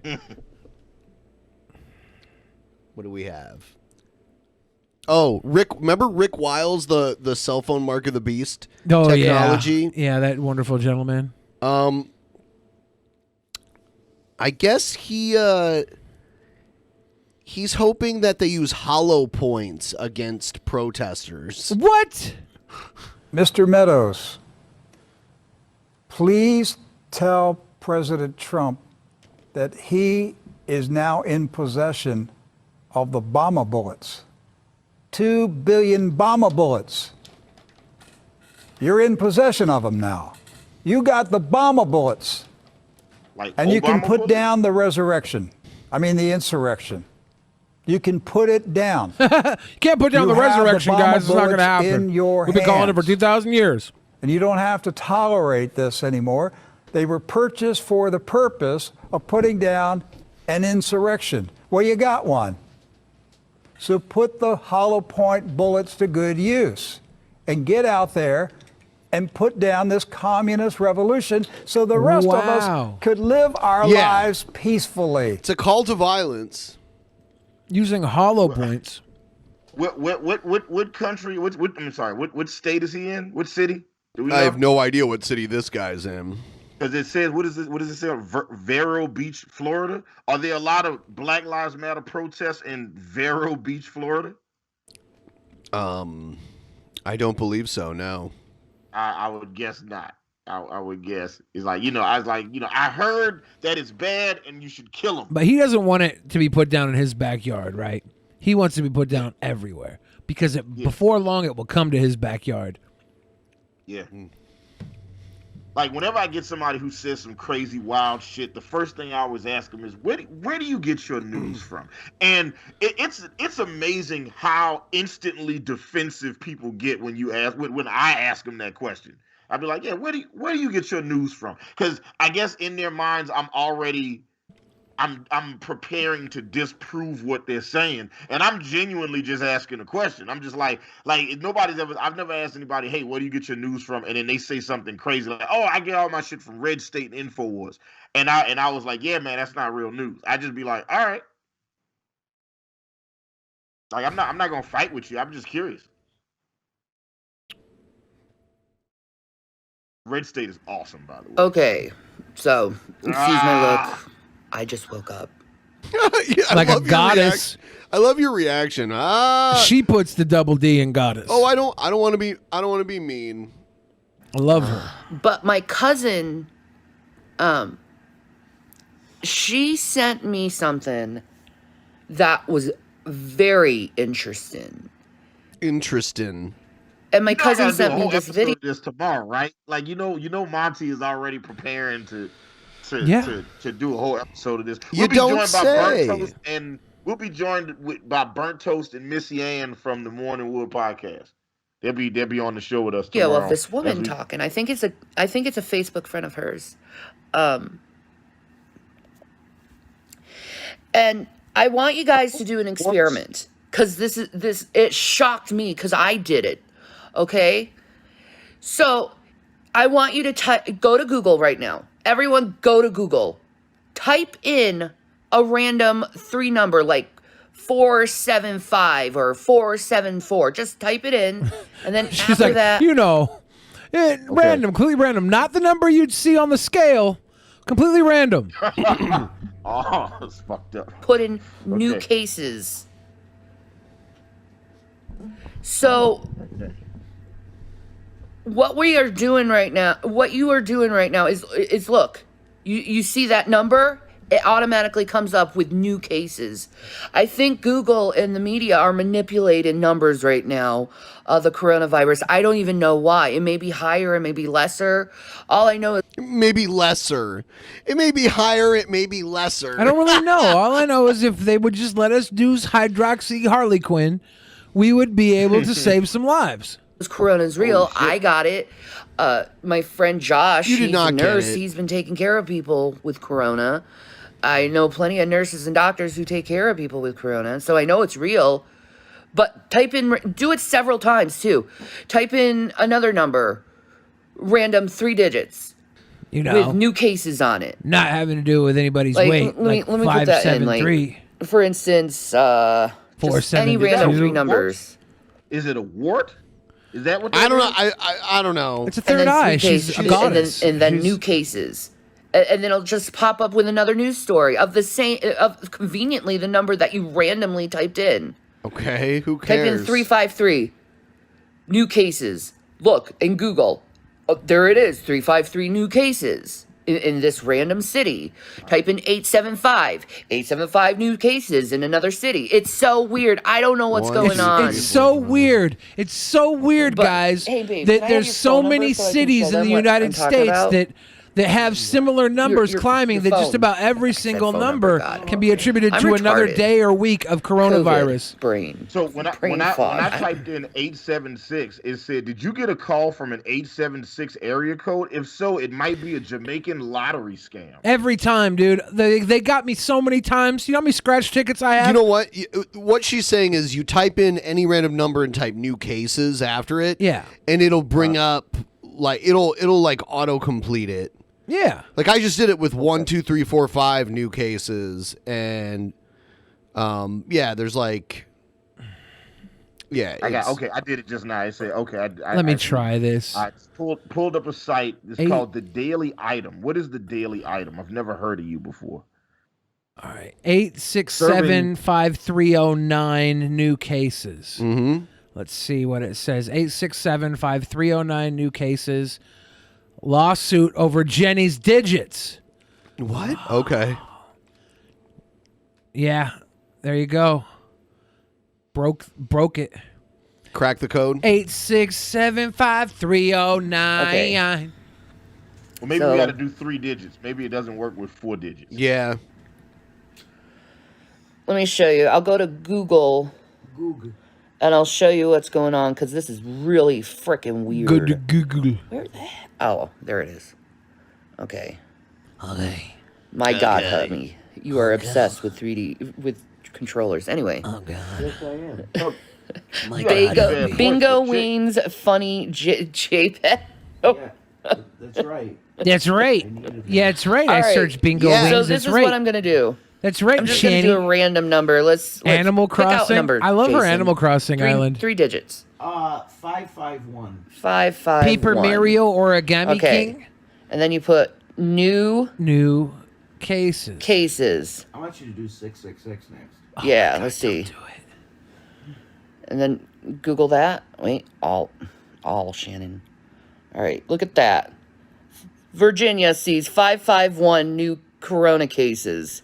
Yeah, I've seen that. Yeah, but what? Okay. Well, there's 50 states, all right? There's more than 50 cities that are going to be reporting. And they're probably all going to be reporting new numbers every week, right?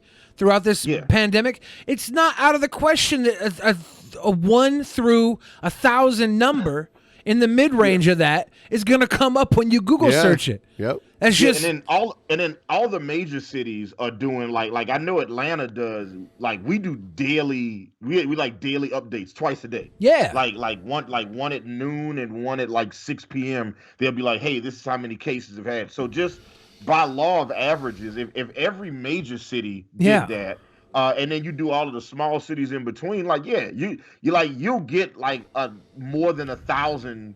You know, like each number will be rotated multiple times. This isn't rocket science. This is simple math. Yeah, if you want to see something more impressive, type in your first name followed by the hedgehog. And there are multiple pictures of every variation of Ben the Hedgehog, Billy the Hedgehog, I'm sure Hannibal the Hedgehog. If you type in your first name and the hedgehog, you're going to get so many artistic depictions of your name, the hedgehog. That's way... Thank you. That's because of Sonic fans. That's way more ridiculous than 551 new cases. Hedgehog Hannibal. Check that out. Yep. Love that little guy. Man, are you alive and for sale? Because I want you. It's the real man. And look, they made Willie the Echidna. I don't know what Echidna, yeah. Oh man, there's Willie D, because my middle name is D. So there's Willie D the Hedgehog, and he's black with an afro, and he's wearing a chain. It's like they know my spirit. They know exactly how to go fast. Man, they got it. Yeah, okay. You know they got it. Oh, you know they got it.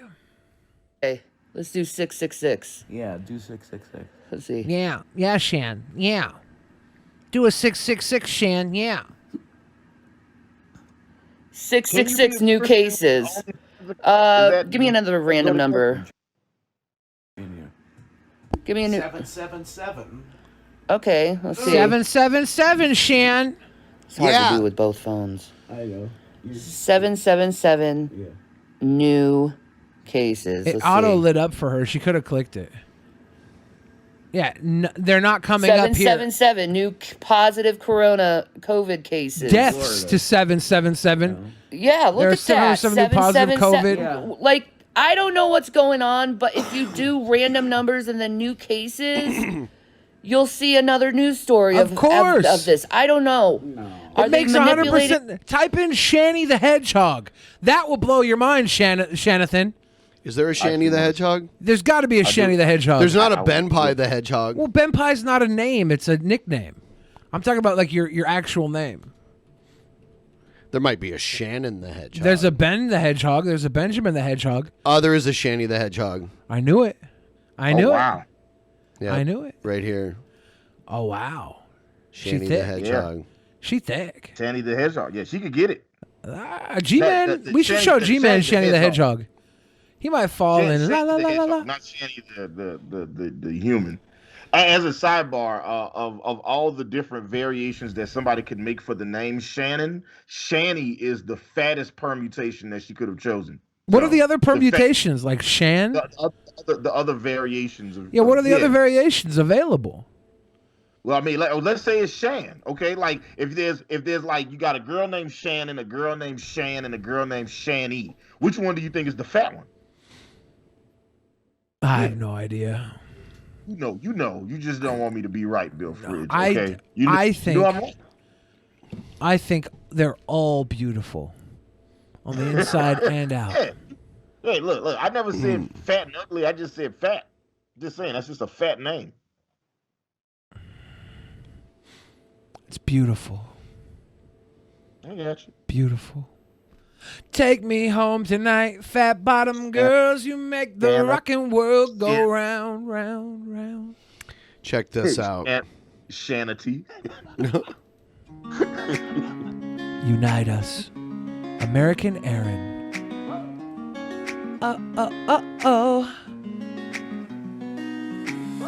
Antifa, Black Lives Matter, all right, fighting in the streets, taking down monuments, restrictions on free speech, extremism coming from the left and right, chaos and violence, let's end it. I want to believe this is ironic and that this is not an attempt to be good. We don't need talent. If we got a message. Real quick, if you were single, right? And if you were single and available and you meet this girl, she's like, oh, blah, blah, you guys get along and everything is great. And she tells you she does music. And on the third date, she's like, I really want you to hear my music. And you hear it and it's this. How do you proceed? Because I'm ending it instantly. Third date. Have we hooked up yet? You're still you, so yeah, I'm gonna say so. Yeah, I probably then I'll be like, hey. I think for you for sure. Bill Fridge for sure. Yeah, I'll be like, hey, this is horrible. Are you going on a second date? A third? Are you getting to a third date if you haven't progressed to a certain point? Possibly. But yeah. It's about the person, not the. Well, hold on, wait a minute. BENPAI, you did not answer the question. Leave me out of this. Leave me out of this. And I get down on my knees. Okay, this is third date material. Lord, bring us together. It's the only way. Oh, God. I get down on my knees and pray. Bring our country together. It's the only way. The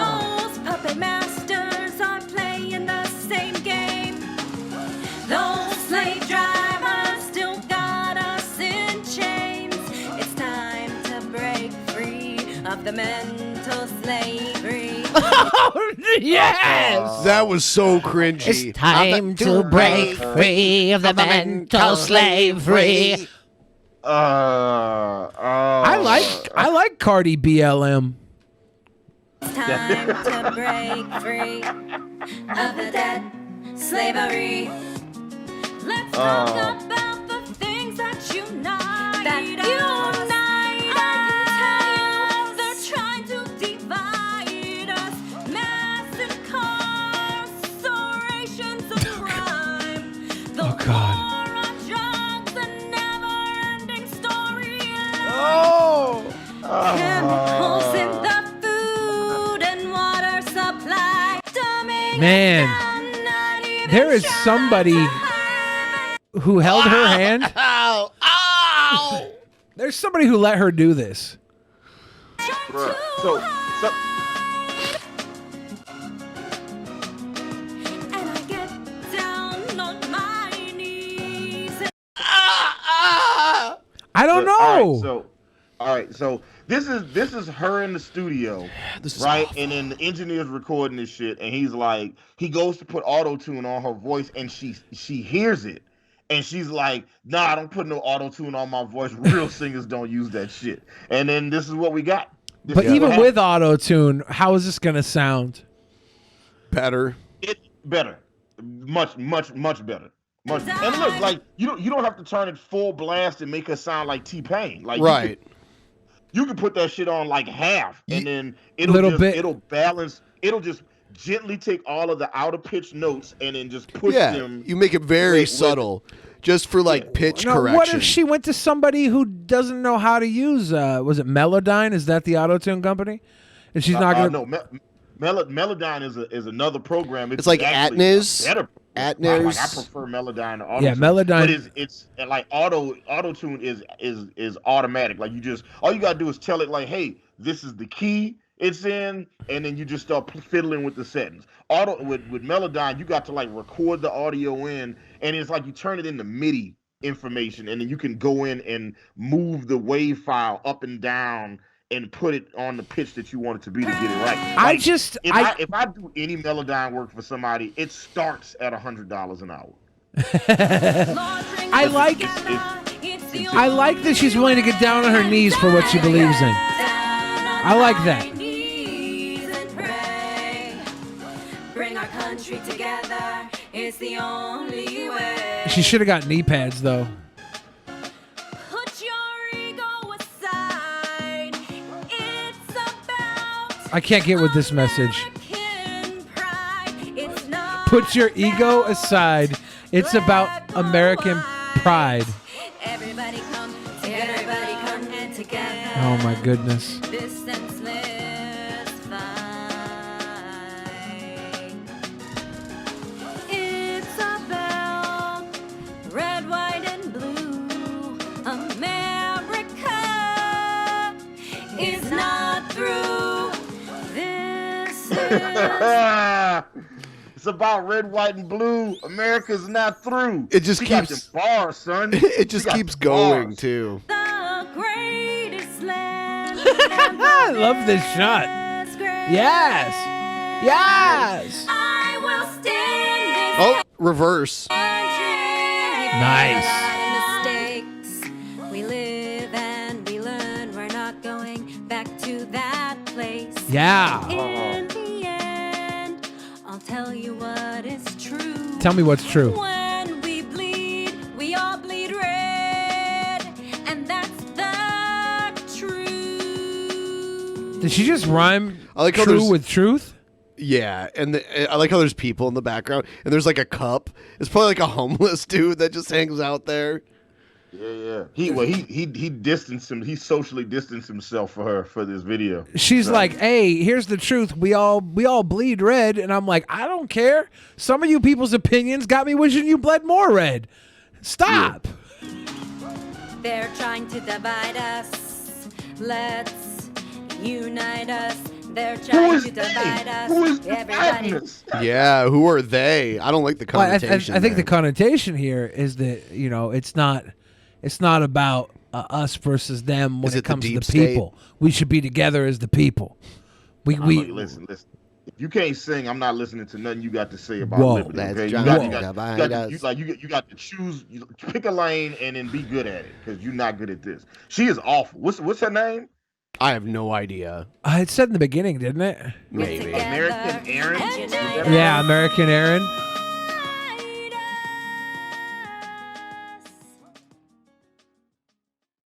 Yeah, I need to message her and tell her she's awful. I need her to know that from That's me. awful.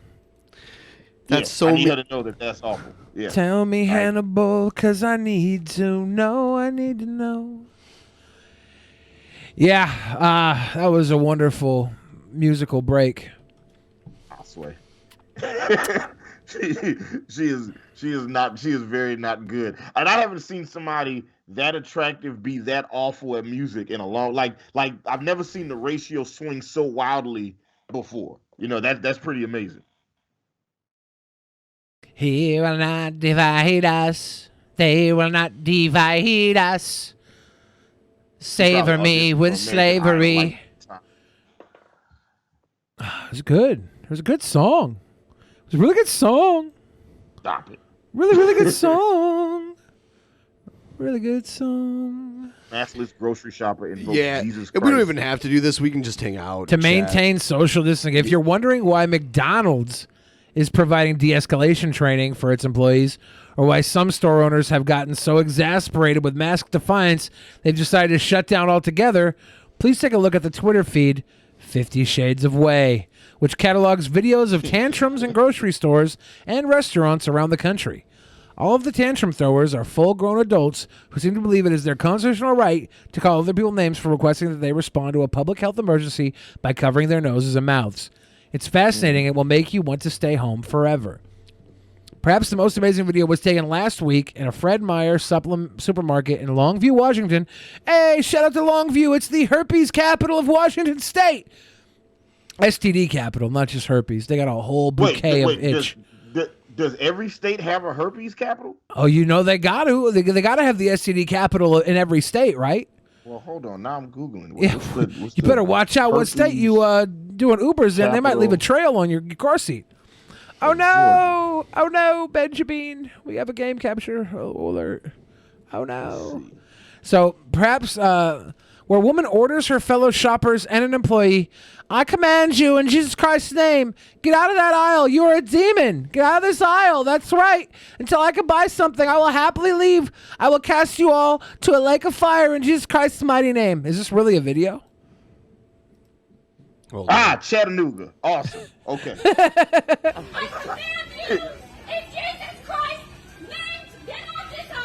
Really?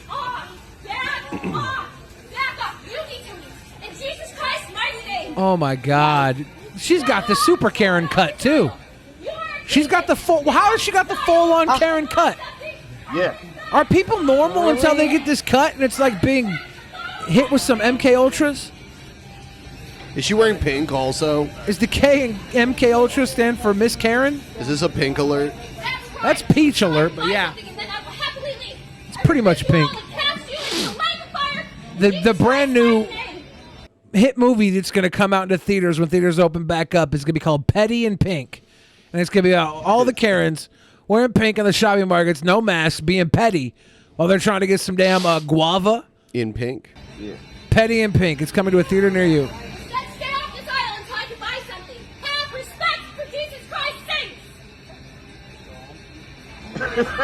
Have respect for Jesus Christ. Where's this gentleman's mask? Hey, I don't wear a mask either. As you know, I'm dating her. Like, is that the way you think you're really going to get your message across? I like how his mask's not covering his face and his shirt's not covering his gunt. Until she can get what she wants and leave the aisle. So she's rebuking everyone that enters the aisle. Where's this gentleman's mask at? I feel like she could have got what she needed and left by this point. But no, she's got the power of Christ on her side. No one was especially impressed with these threats. Really? Someone off screen asked, what is wrong with people? In the foreground, store managers appear to be consulting each other about what to do about the situation and calling for reinforcements. Some compassionate commenters suggested that perhaps the rebuking was a symptom of a mental illness. It's called being religious. Others wonder what would have happened to her had she been a black man instead of a white woman. What would happen if she was I wonder what would happen if she was a Muslim woman and she was like, I rebuke you in the name of Allah. And you know what I'm saying? And I want to know how far that would have went before DHS had got called. I mean, we know how far it would have went. In Longview, Washington, somebody would have been spreading the virus. I'm not talking about Corona. Yeah, that wouldn't have flown. You see this? Hillary Clinton alternate history series Rodham in development at Hulu. Interesting. Does that mean if she won? Hulu has optioned the rights to Curtis Steinfeld's alternative history book Rodham, which takes place in a world in which Hillary Rodham never married Bill Clinton. Interesting. Wow. That's a bigger difference that could than be her just winning the presidency. Yeah, she doesn't become a president. She like manages a Chick-fil-A. And you're like, this is lit. Hillary would be dope. Managing a Chick-fil-A. She would manage the hell out of Chick-fil-A. Oh, you know it. And every episode it would show her Sunday where she takes a little time to herself because she doesn't have to work. Because nobody works on Sunday at Chick-fil-A. How about instead of marrying Bill Clinton, she marries Aleister Crowley? Yeah, okay. Back in time. Who would she marry? The other way. What if she goes like hard right and marries like Rush Limbaugh? Yeah, or George W. Bush. Yeah. I would say Trump, but Trump would not keep Hillary around because he bounces to the next one that's 20 years younger than the one before. I wonder how George W. Bush would have been without Laura Bush. Laura Bush is George's. Laura Bush was one of the least involved first ladies in my lifetime.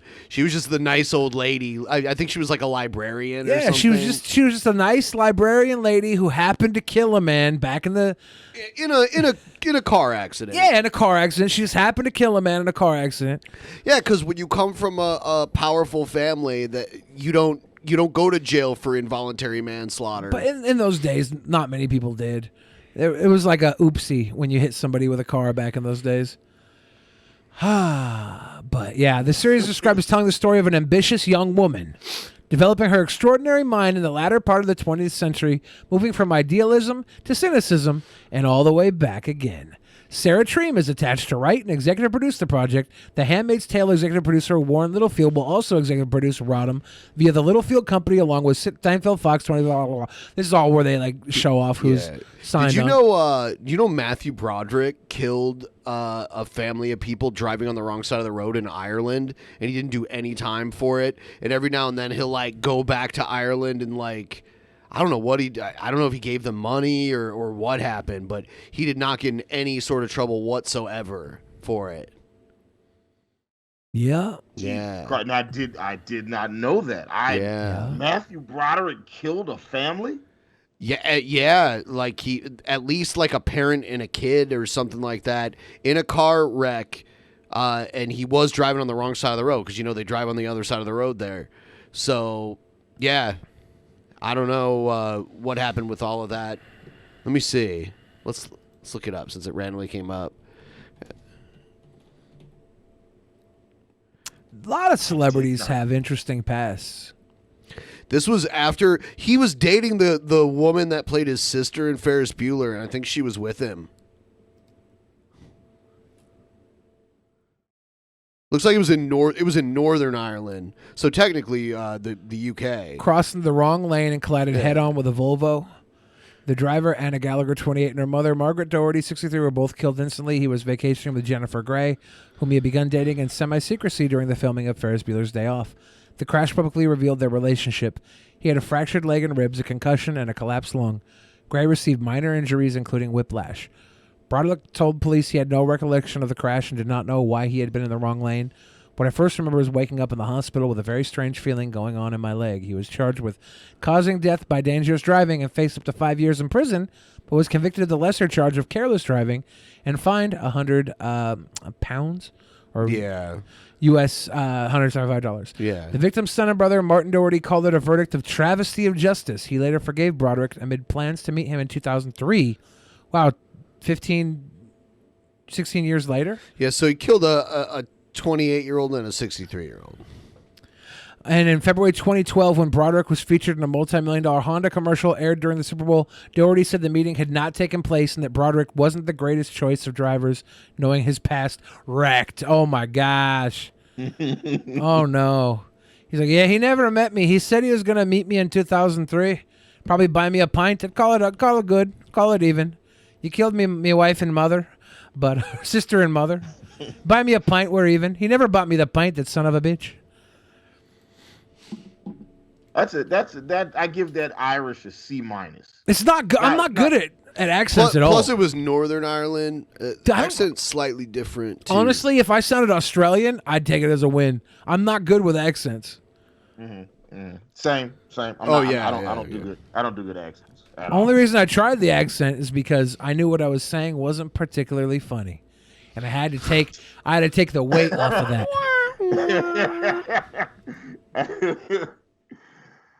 All right. C- was fair. Thank you, Agent Buttfuck. It's Butt P Huck. Jeez Louise.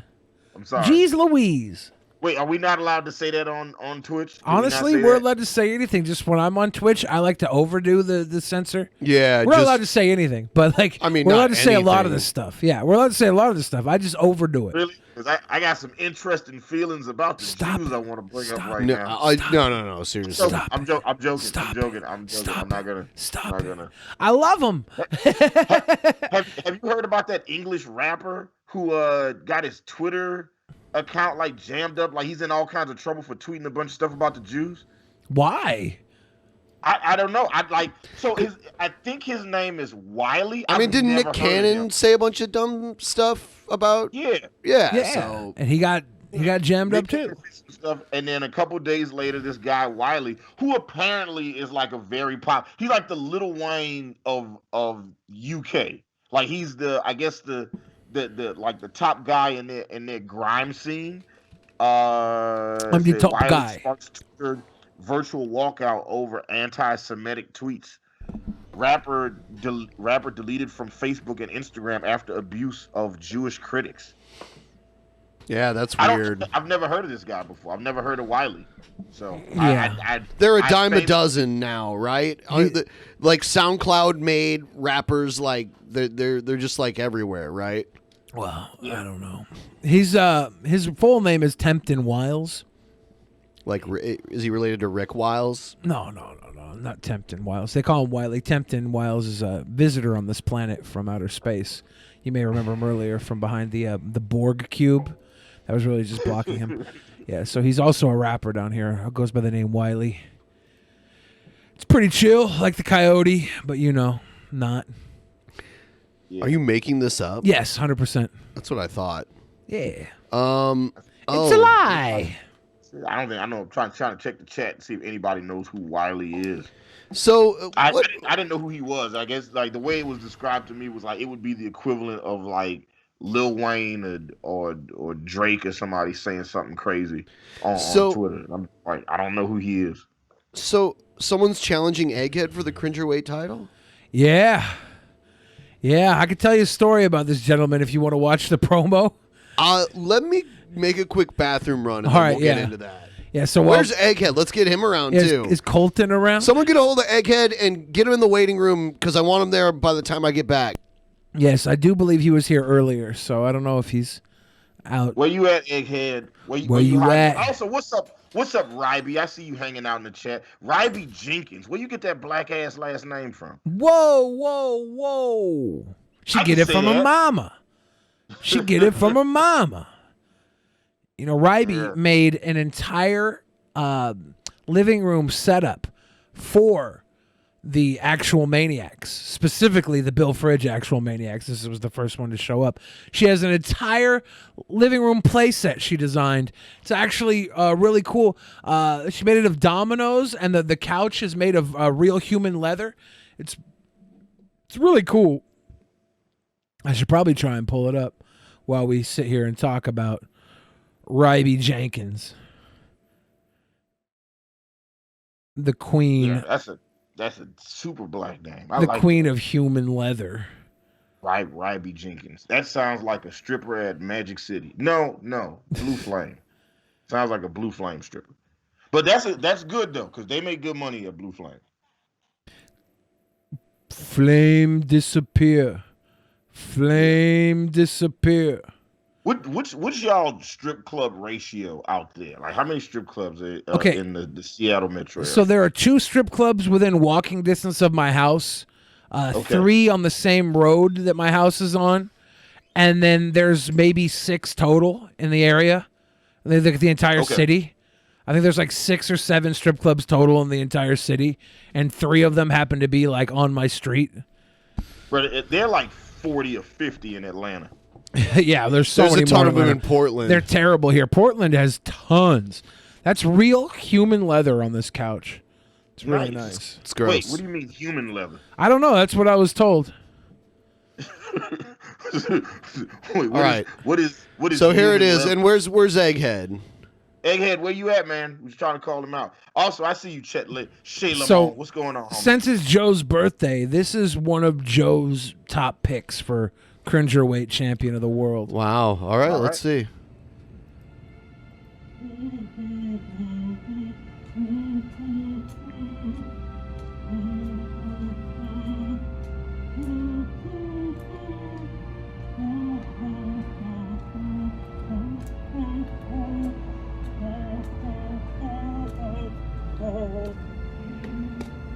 Hello, drunken peasants.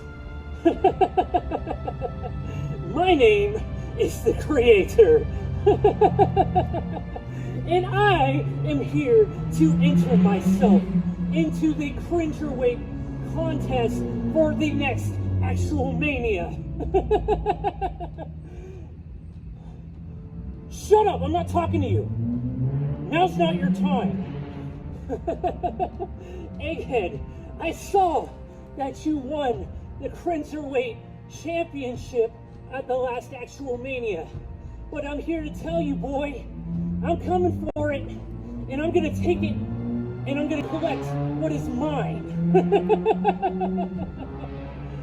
I got a lot of power in my hands, and if you haven't seen what I can do, there's a lot of footage online that I'm sure Billy can tell you about. Oh my God. Actual Mania, Drunken Peasants, Egghead, I'm coming. Are you wearing a mask? You can mute this music. He just played this music song. It's cringy. It's very cringy. I don't know if it would play on YouTube, but it's like some hardcore. Are you wearing a mask? Are you wearing a mask? Oh, I man. have that same mask. You got that same mask? Yeah. Hold on. Wait. Give me a second. Let me see. Yeah. So this is, I guess this is the Creator. We'll have to have Joe talk about the Creator one time because Joe will tell you the best stories about the Creator. But Egghead ran like a coward. Where is he? So the Creator is as a kid that used to be on Battle Cam back in the day. His name was Kalo. And Kalo used to get trolled all the time. They'd be like, "You're a fat virgin. You're a fat virgin." Like, no, I'm not. No, I'm not. No, I'm not. They would say that all the time. They'd be like, "No, I'm not. No, I'm not." Oh, well, he's here with us. Welcome, Kalo. Oh, that's Hannibal. Oh, this mask is wildly uncomfortable. It's wildly uncomfortable. Yeah, like look, listen. I understand angry white people in Walmart now. Okay, I get it. This is not the move. Okay, it's uncomfortable. I can't breathe, and it's infringing on my American rights. So the Creator, aka Kalo, he would always be called a fat virgin on Battle Cam. So when he finally lost his virginity, he filmed it. And he quickly ran back to Battle Cam and showed everybody to prove that he wasn't a fat virgin. In this video, it's his body looking like he's dead because he's barely moving. This girl is on top of him, grinding into him, and he's like holding the phone up, trying to get it on the camera. He looks dead while this girl's riding him on a couch. And I'm like, okay, Kalo, for one, if this is you losing your virginity, every time someone called you a fat virgin, they were right. And you're proving now that you're no longer a fat virgin, but that doesn't change the fact that when they called you that, you said that you weren't. But now you're proving that you are. You just outed yourself, Kalo. You outed yourself. It was one of my favorite stories. I hung out with Kalo at Chuck E. Cheese about 3 years ago, and I asked him, do you still have the video? He pulled it out in the middle of Chuck E. Cheese and played the video of him losing his virginity for me in the middle of a Chuck E. Cheese. I'm pretty sure, I'm not sure, but I'm pretty sure that he committed a crime that day. I think so too. He's a young cringe warrior. He seems very cringy. He is so cringy. He's so cringy.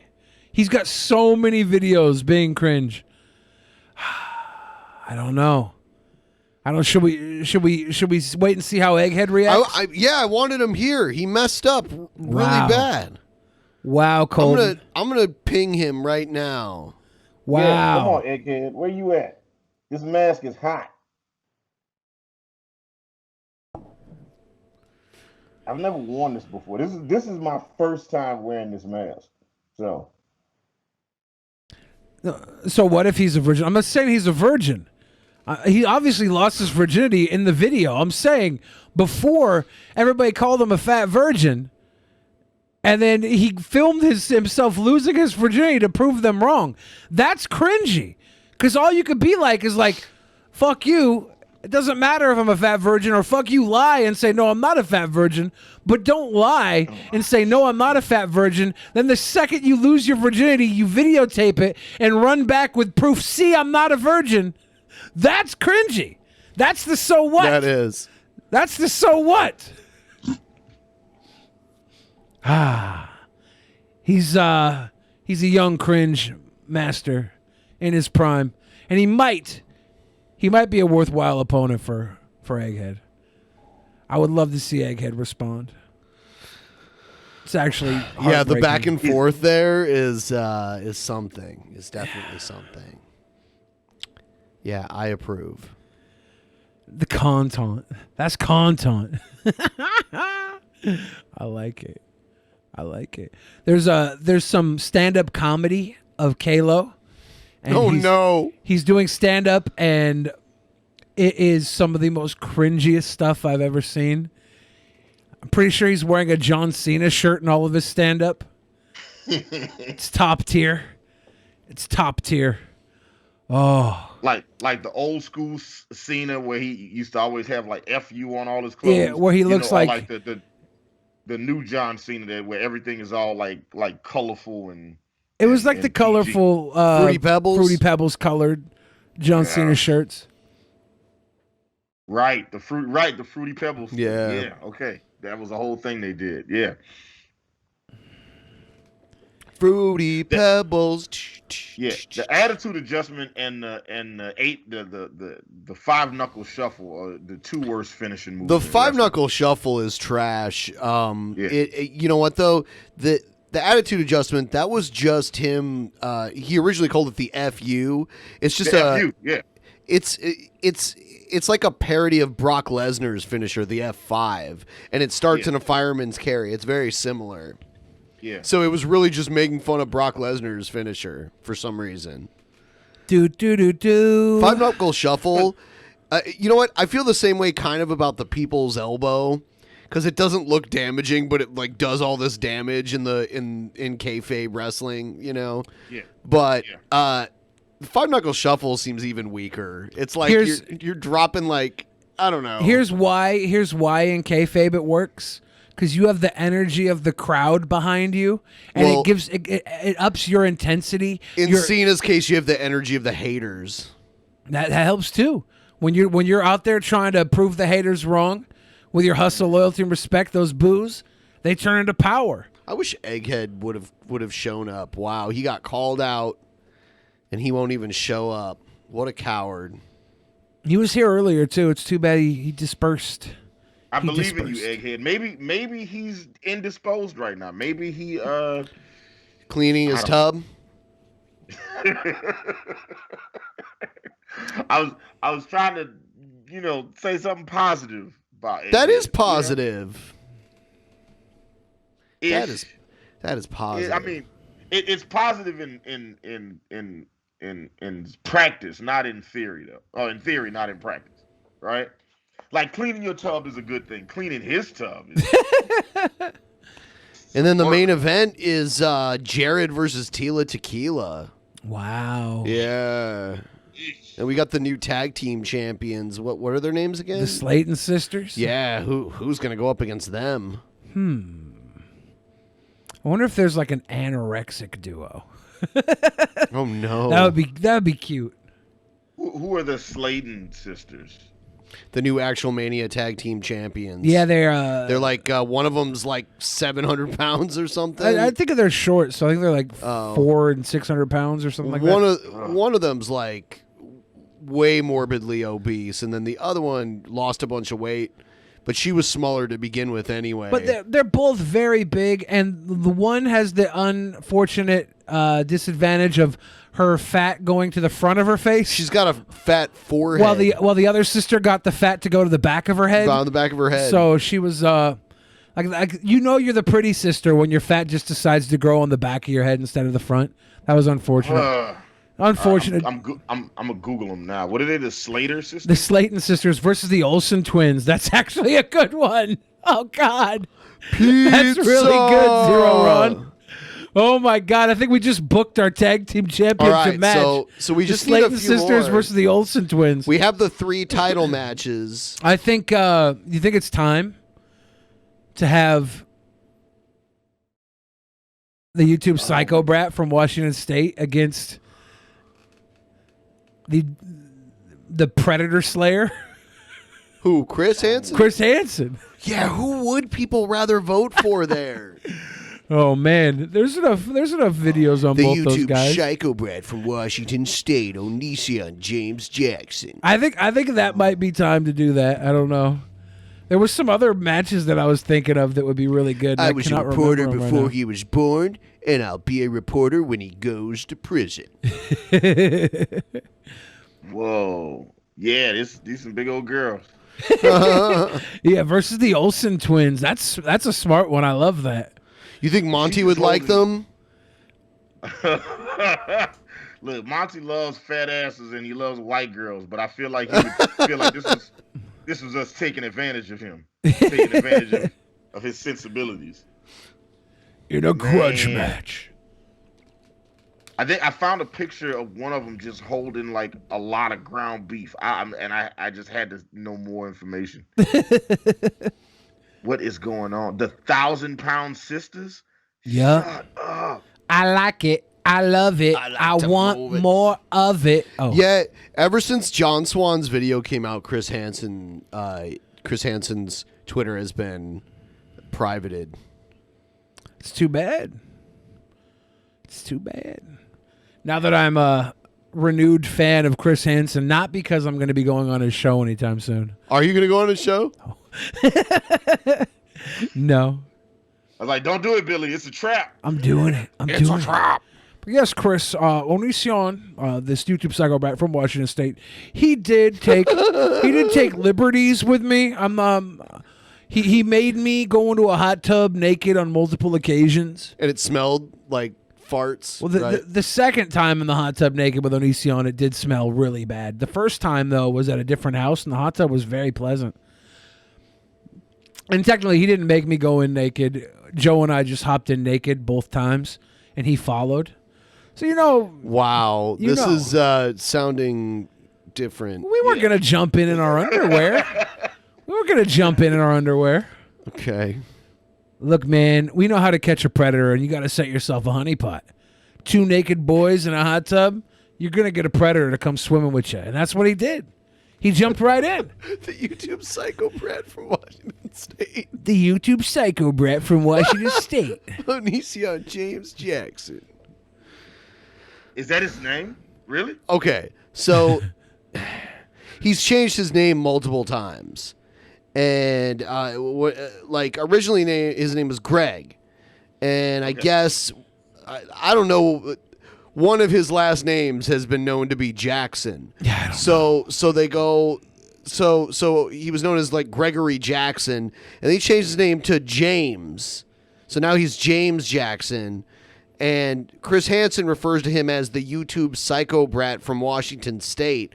So the full name every time he mentions him is the YouTube psycho brat from Washington State, James Gregory Jackson. Yeah, it's a mouthful. Or Onision James Gregory Jackson. Onision Gregory James Jackson. Yeah. Onision James Gregory Jackson, the YouTube psycho brat from Washington State. It's great. I'm sorry, Miss Jackson. Woo! I am for real. I just saw that and was going to acknowledge the greatness of that. Good, just great timing. Y'all fans have good timing. Yeah. YouTube psycho fat from Washington State. Billy the Fridge. Psycho. Dude, you should make a song, YouTube Psycho Fat. Dude, that should be the name of an album. For real. YouTube Psycho Fat from Washington State. About to make some major bucks. All right, look, I'll produce it. We can make it happen. So, Hannibal, if I were to buy, like, a microphone to record vocals in my house and send you vocals, would that be something you'd want to work with? Or is that like, how would you want to work on a song, an album together? Would you rather send me the beats and I take them into a studio and I record and have them like mix and master the studio, or send the vocals to you from a studio to mix and master? Listen, man. Every artist I work with, we come up with our own process organically, based on, like, my job is trying to figure out how to get the best material from you. Honestly, yeah. I think this is a great idea. Like, you can, didn't Chris Hansen have Psycho Brat t-shirts? You could parody them and make them look exactly the same, only have them say Psycho Fat. YouTube Psycho Fat, Billy the Fridge. YouTube Psycho Fat. I like it. Like that. That'll be the name of our group when we do an album together. And it'd be Run the Jewels, but we'll be YouTube Psycho Fat. The YouTube Psycho. Each song could be about each one of the like wacky characters involved in the Onision case. That sounds terrible to me. Vincent Nicotra. This sounds like a terrible waste of my skills. Vincent Nicotra. Why you in my DMs? Why don't you send in the laptop to the FBI? Man, this is gonna go platinum. Sounds terrible to me. Absolutely horrible. Platinum records on the wall. But look, it's got just enough of a nichiness where it would be something. I mean, it would be a cash grab for sure. It would be a minuscule cash grab. This is the thing, right? Hannibal, if you and I sat down and we made an album, Mike Morse attorney, also did in he my rape DMs? all the women? Did he? Mike Morse attorney, heard him apologize in the recording. If we recorded a project together, there's a good chance that we just become the next Run the Jewels. Shiloh has got to go. And we can't become Run the Jewels with a bunch of Onision parody songs. Yeah. I'm thinking the cash grab. I'm thinking the cash grab that all of our music gets to be in movie theater trailers when the movies come back. Yeah, but like we got that, like, so we're like Run the Jewels in reverse. Fuck it, make it a musical. And the producer is black. See? And then is this like Hamilton?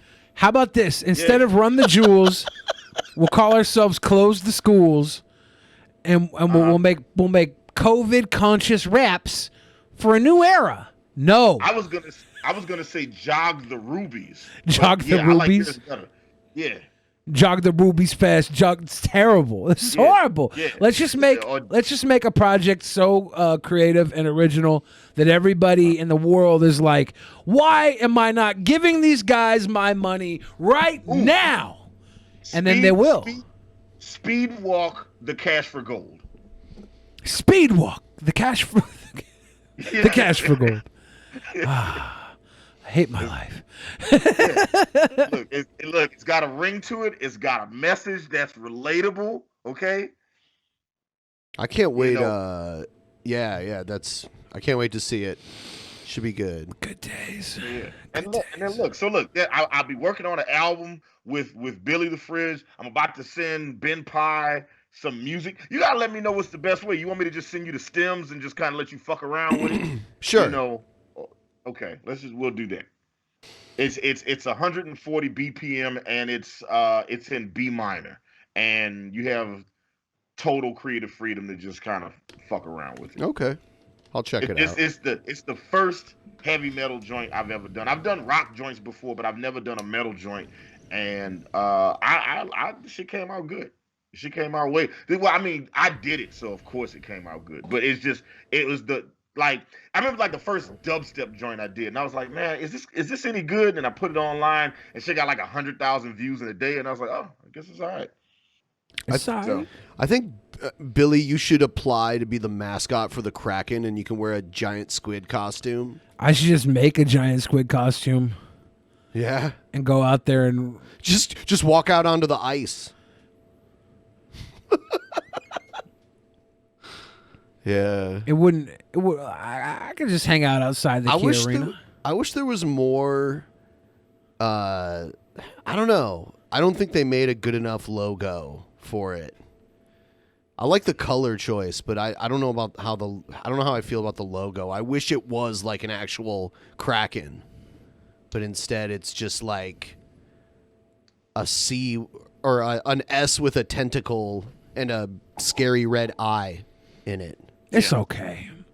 Yeah, it's all right. Yeah, like that seems like a good mascot, for any team in water sports. I like the anchor with the Space Needle on it. Like land sports is just like, you'd be like, oh yeah, we're the Sharks. It's like, yeah, but, we're in Arizona. Who gives a fuck? Nobody's scared of sharks in Arizona. San Jose Sharks. San Jose Sharks. There's some sharks there in California. There's some sharks in San Jose. Yeah, here it is. Yeah, that's trash.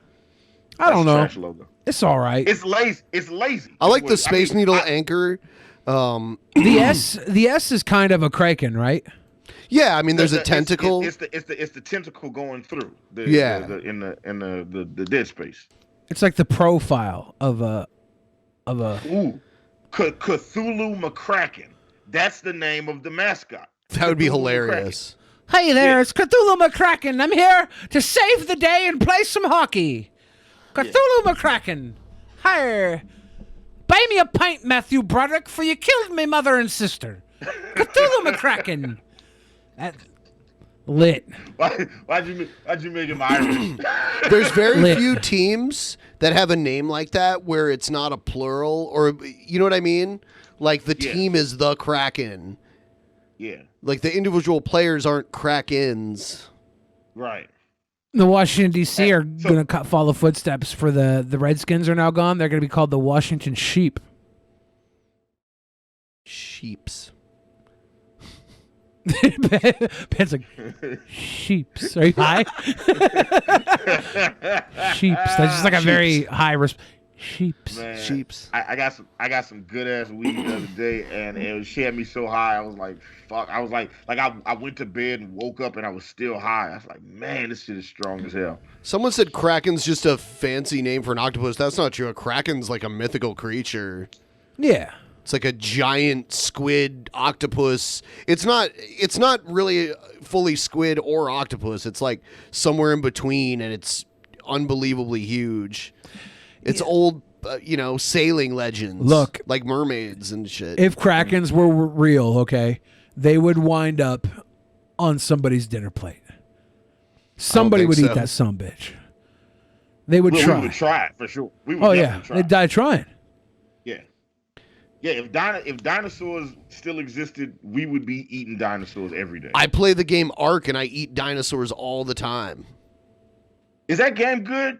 I've had ideas. I've thought about it. We have a private server for DP that we play it on. Private server. We have like a small city that we're building. Server for DP. It's so in depth, but it's cool. Like I have a ton of dinosaurs. I have flying dinosaurs that I ride around. I've got ones that can run on the ground pretty fast. And I have a castle. I built like a small castle. Howard Castle. Yeah, you can eat them. Like you can And there's different qualities of meat too. Like certain dinosaurs drop like better meat, like higher quality, and you take it. And you can like build like a little kitchen. At first, you're cooking on just like a campfire, but you can like build like more advanced. You slowly advance technologically. What tastes better, the carnivores or the herbivores or the omnivores? Which one is better tasting? They don't really differentiate between the herbivore and carnivore and that type of meat. There's like land animal meat and there's fish meat, basically. Those are like the two. So like when you swim in the water, you kill a giant fish. So what's a hand animal taste like? Hey! Watch it there. What about the puppet that's actually called Animal? Whoa! You can say that. Yeah. But you can't say. You can't Animal is not racist. Yeah, you can't even give him a hand. You say a round of applause for Animal. A round of applause. Yeah. Yeah. Yeah, you gotta like when you say hand, you have to have like at least 7 letters in between that and animal for it to not be racist. You can add dinos to like your little thing of your collection of dinosaurs, and there's different ways of doing it. Like some you trap and you like club them over the head and knock them out, and while they're like recovering from that, you feed them certain types of meat and it bonds them to you. And then later the Bill Cosby effect. And then later on they lay eggs and you can like hatch the egg and train the little baby dinosaur until it gets bigger, and then it's the Onision effect. Yeah, there you go. It's Cosby Onision the game. I've been playing it this whole time. I didn't even know it. Wow, it's more fun than I thought it would be. No wonder I've been enjoying this. No, guys, it's a wholesome game. It's like Animal Crossing for adults. Yeah, I built this crazy tall castle. Crazy tall. Now you have my attention. Yeah. I think I've shown it to you before, though. Yeah. It's a roost. It's like a dragon roost because you have a lot of pterodons flying around. Yeah. Yeah, I have even more of them now. I had to stop eventually. It was Can't feed them, but they start eating each other because they're not getting enough food. No, if they're tame, they won't eat each other. Do they just starve? No, I have these giant food things, like feeding troughs, that I keep full of whatever they eat. Nice. Yeah, I want to play Ark. It just confusing. Why is it such a big download? Yeah, it looks great. I just haven't actually taken the time to play it. I've been thinking about getting some PC games before I get my PS4. If you have I did say 4 and not 5. I do recognize that. If you get it, I can give you everything you need to join the private server, and it's way better because there's no randos to come and like fuck up the stuff that you've built. And like people, we work together in it. Or we just leave each other alone. But the more people that we can get to play it, the better. I think the game is cheap. I'm pretty sure it's not that expensive because it's an old game, right? It's got to be. I think it came out in 2014. Yeah, it's pretty old for a game. Yeah. Skyrim came out in 2011? Yeah, someone in there started building a wall like they were Trump. I was joking around about that the other day, and now someone actually started building a wall. You could build like a super tall wall. Rude. And if someone else owns it, you can't really bust it down. Bust it, baby. Yeah. Bust it down like a good girl. I'm such a good dancer. I've been looking at the background of his wall, trying to figure out exactly what I'm looking at, and I haven't been able to make out much of anything. So this is why I love this guy. He's got an American Reunion poster on the wall. That's the fourth installment of the main series, American Pie series. He's got Sucker Punch. He's got Little Wayne. He's got multiple Sucker Punch posters. He must really like Sucker He Punch. has an Arkansas license plate, which I think might be the license plate on the car his dad was driving when his dad hit and killed a man, and his dad's now in jail for it. He has Mario Brothers poster on the wall. The Pirates animated series. I don't know what the hell that's from.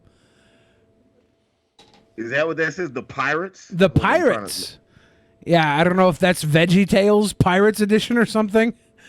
I assume the green hand on the wall is Hulk from Thor Ragnarok, because Hulk had all the gear in the Thor Ragnarok series.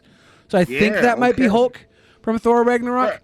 I should have asked you about this like 20 minutes ago. Exactly. I've been looking at his wall like, what the fuck? Exactly. The poster, the poster behind his ear, you can see there's a little nugget of the Green Power Ranger's head behind his ear. That's autographed, I'm sure. And the other one there, I can't tell what the other poster is there with a giant autograph on it. If anybody can make out that celebrity's autograph, I think it's JHB or something. GHB? GHB 4QB. So I think I've named every poster on the wall except that one over in the corner. Yeah. And now it's gone, so we'll just chalk it to the game. Oh, should I just put it back on? Sorry. Pirates was an Aardman stop-motion movie. I didn't know that. If anybody can tell what that upper corner, the upper right-hand corner is. Yeah, what is that? Because that's the only one I couldn't name. I named everything else because I'm a genius. What is that? Is that like, it looks like I think it's like some an autographed poster of Daughtry. Is that what that is? It's an autographed Daughtry poster. I feel like there's somebody looking at the screen through like a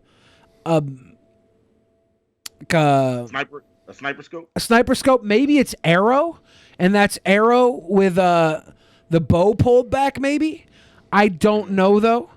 I never watched Arrow. I just for some reason think Kalo would have Arrow on his wall because Arrow did wrestling for like a half a second, and Kalo loves wrestling. Like every cringy person. Arrow was the guy who plays Arrow was also a wrestler. He did a stint in wrestling.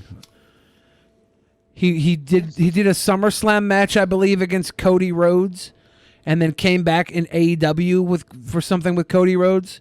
Something. I can't remember his damn name.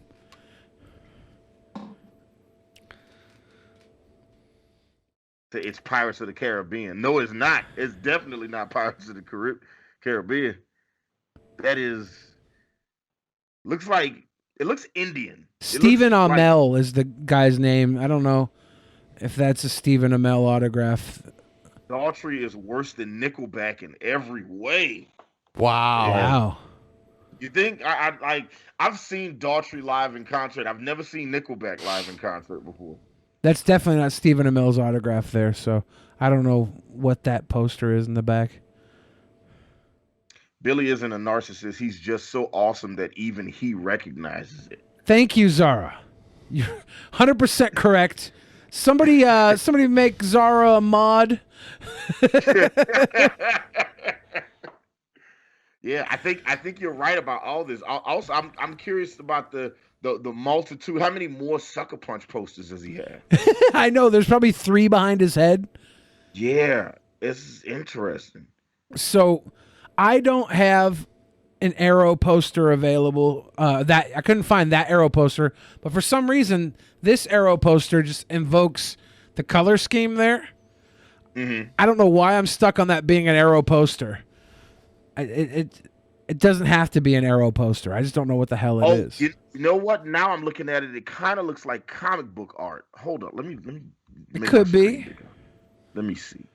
Cause see, now I'm looking at it, and if I look over the like it looks like maybe what the fuck is that? Like it's like Dr. Doom or something.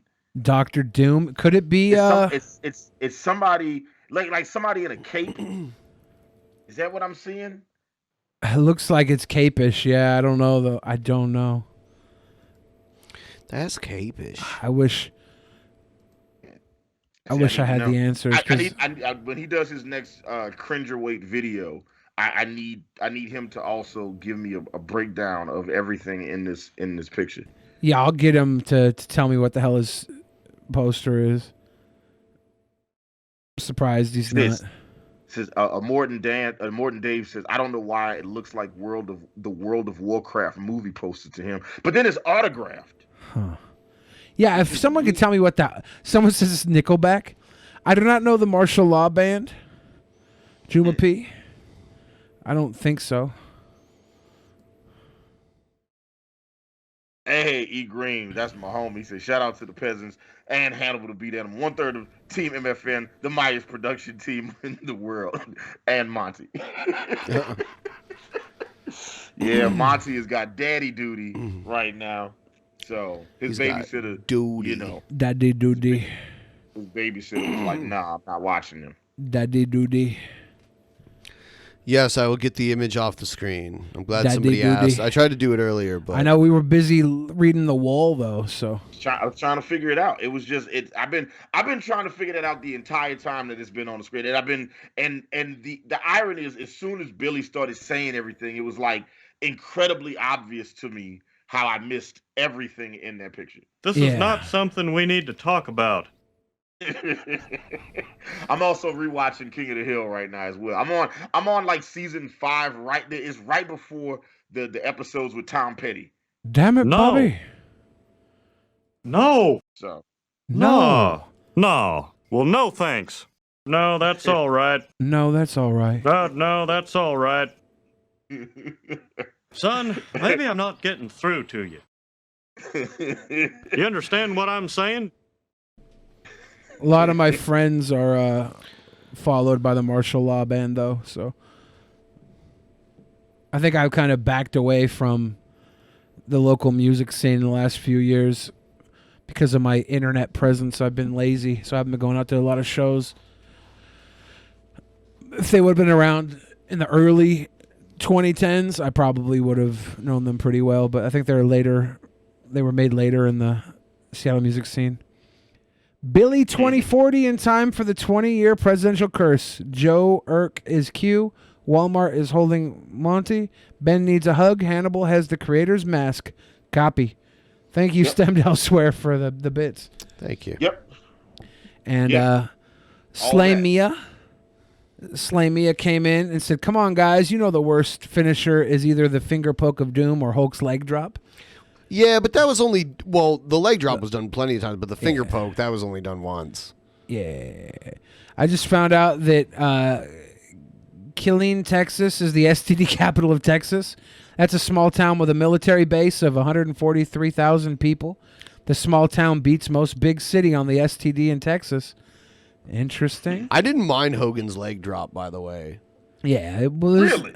It was seemed, a time because he was he seemed like he was so fucking huge. You know, it seemed like if he dropped his big ass leg on top of you, it would hurt. Finishers were kind of weak back then, anyways. Yeah. I mean, so even it was funny because like the DDT was like the most innovative finisher at the time. the secret to a finisher is that like you better be able to pull it off on a massive fat dude or Andre the Giant, or else you're not going to work main events. That's why Randy Savage's elbow was perfect, because you can do that to anybody. Yeah. And he could do it so like pinpoint perfect every time. There's this video of him of every elbow drop he did in like 1986, and it's just perfect one by one by one every time. Steve Austin's finisher, he hit it on frickin' the President of the United States of America. Did you know, he do it to Trump too? He did it to Trump. Yeah, yeah. Steve Austin hit Trump with the damn stunner. Yeah. Like you could do it to anybody. You could do it to Big Show. You could do it to anybody. Goldberg. All they gotta do is drop to their knees, right? Back in the day, Goldberg could do the jackhammer to just about anybody. But that was a move that like it took some strength. That for them to put it on Goldberg, they had to protect that dude. There was a reason why he was going against like small people most of the time. See, that's like Bret Hart couldn't put the sharpshooter on Andre the Giant or you know Yokozuna, right? Yeah. He did do it to Yokozuna though, didn't he? He tried to do it to Yokozuna. Everything, it was WrestleMania 9. I think got one in real quick and Yoko tapped. Those leg locks are tough. Like, you don't see Ric Flair doing that to like Big Show or something, right? Oh, yeah, it's just... He put Undertaker in it, though. Yeah. Yeah, which was surprising. And then they do the whole, like, reverse thing. It happens every time. The figure 4 leg lock is not a good move because it gets reversed very easily. So all I need to do is roll on my stomach. Yeah. I know what to do. But It's you got to hilarious. roll it. You got to roll it. It's not that the same easy. counter for the figure 4 is the same way my girlfriend counters sex with me. Just roll on your stomach. It's like, oh, it's over. It's done now. I got a reversal for that maneuver. You got a reversal for the reversal? He pulls out the foreign object. Yep. I hit her with the brass knuckles. It's funny. How do you guys feel about wrestlers with multiple finishes? I mean, now there is, like, in the video games that I play, there's what's known as the signature and the finisher. Yeah. So, like, yeah. So the people's elbow is the signature and the rock bottom is the finisher. It's like that. But if you can get one move over, if you can get one wrestling move over, then you can work on having a second or third finisher, right? But so Austin I feel like Seth Rollins has like 5 finishes. It's because he can't have one. They took his one that was over away. He hurts people a lot, too. Yeah, he hurts people. They took away his stomp for a while, so like he was struggling to refill that stomp because the stomp was over. Austin had the Thez press and the stunner. The Thez press and the punches, but really Austin had the stunner, and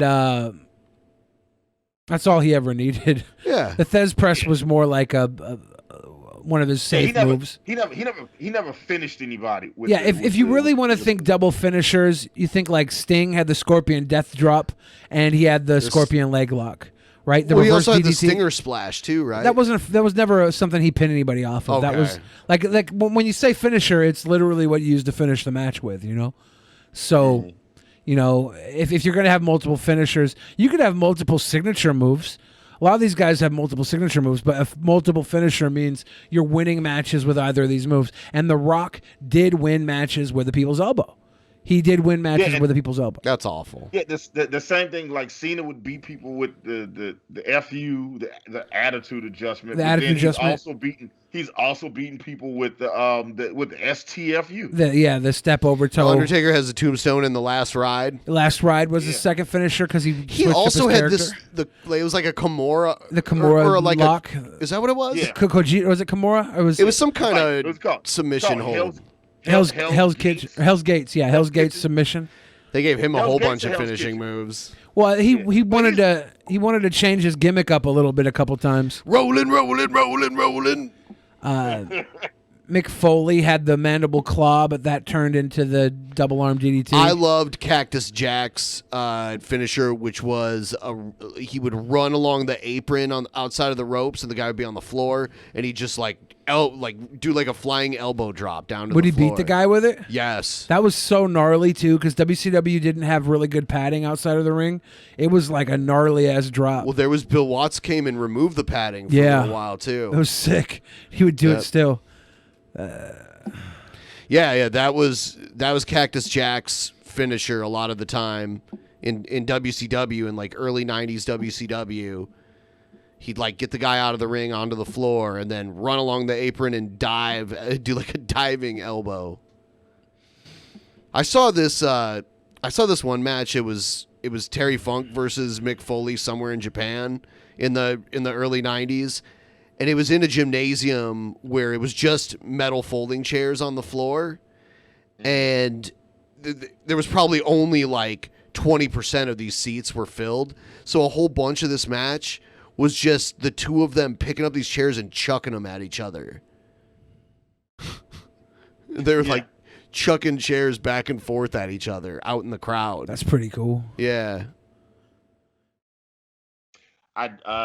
When I was in college, ECW did one of their November to Remember pay-per-views in New Orleans. And the main event, if I remember it, was the Dudleys and I think it was like the Dudleys and Taz versus Sabu, Rob Van Dam, and Terry Funk, or something like that. All I remember is somebody tried to suplex Terry Funk through a table, and the table didn't break, and the crowd started booing. So then Terry Funk just jumped, like he stood up, and he just jumped up and just like clipped his own legs out from underneath him and just plummeted himself through the table, and the crowd went crazy. It was the most audacious shit I'd ever seen in my life. Yeah, I like Sabu and Rob Van Dam a lot. Sabu your mama through a coffee table. So I guess we'll do like 8 more minutes. Did we get any new Streamlabs? Probably not. No, I did a good checkup on that recently. If anyone wants to get any last minute Streamlabs in, that's great. Normally we would bring the chat in from the thing. I don't know. Do we have anybody in there? We're a couple minutes time. Jump in the waiting room. Do we even want to do this on Twitch? I know. That's why I said normally. Yeah, you know what? Never mind. You do it on Twitch. You're taking some chances. Right. Exactly. Right. Exactly. I can trust a lot of them everybody. are usually like super wasted. I too. know. So no thanks. We have the best fan sorry. base for getting alcohol wasted. I feel like it's an accompaniment podcast. Like we accompany better with being blackout drunk. Like they start watching the podcast like, oh, let's play a drinking game with the boys, and then by the end of this, that's how they all talk. It's cool. Good times. Good times. Monty and I did this one time. We after the show we got on Discord with our fans and set up a chat where we could just sit up and just kind of go back and forth with the fans and stuff. We did it one time. It was fun. I mean, it was informative. I'm not gonna say it was fun, but it was informative. I learned a lot. I learned a lot more about the people that like our show than I anticipated that night. That's cool though. Sounds like you were disappointed. Scared, I think, is the more alarmed. Alarmed is the word that I want to use. Yeah. It's like, man, this motherfucker knows the last 4 of my social. Okay. What? Shit out.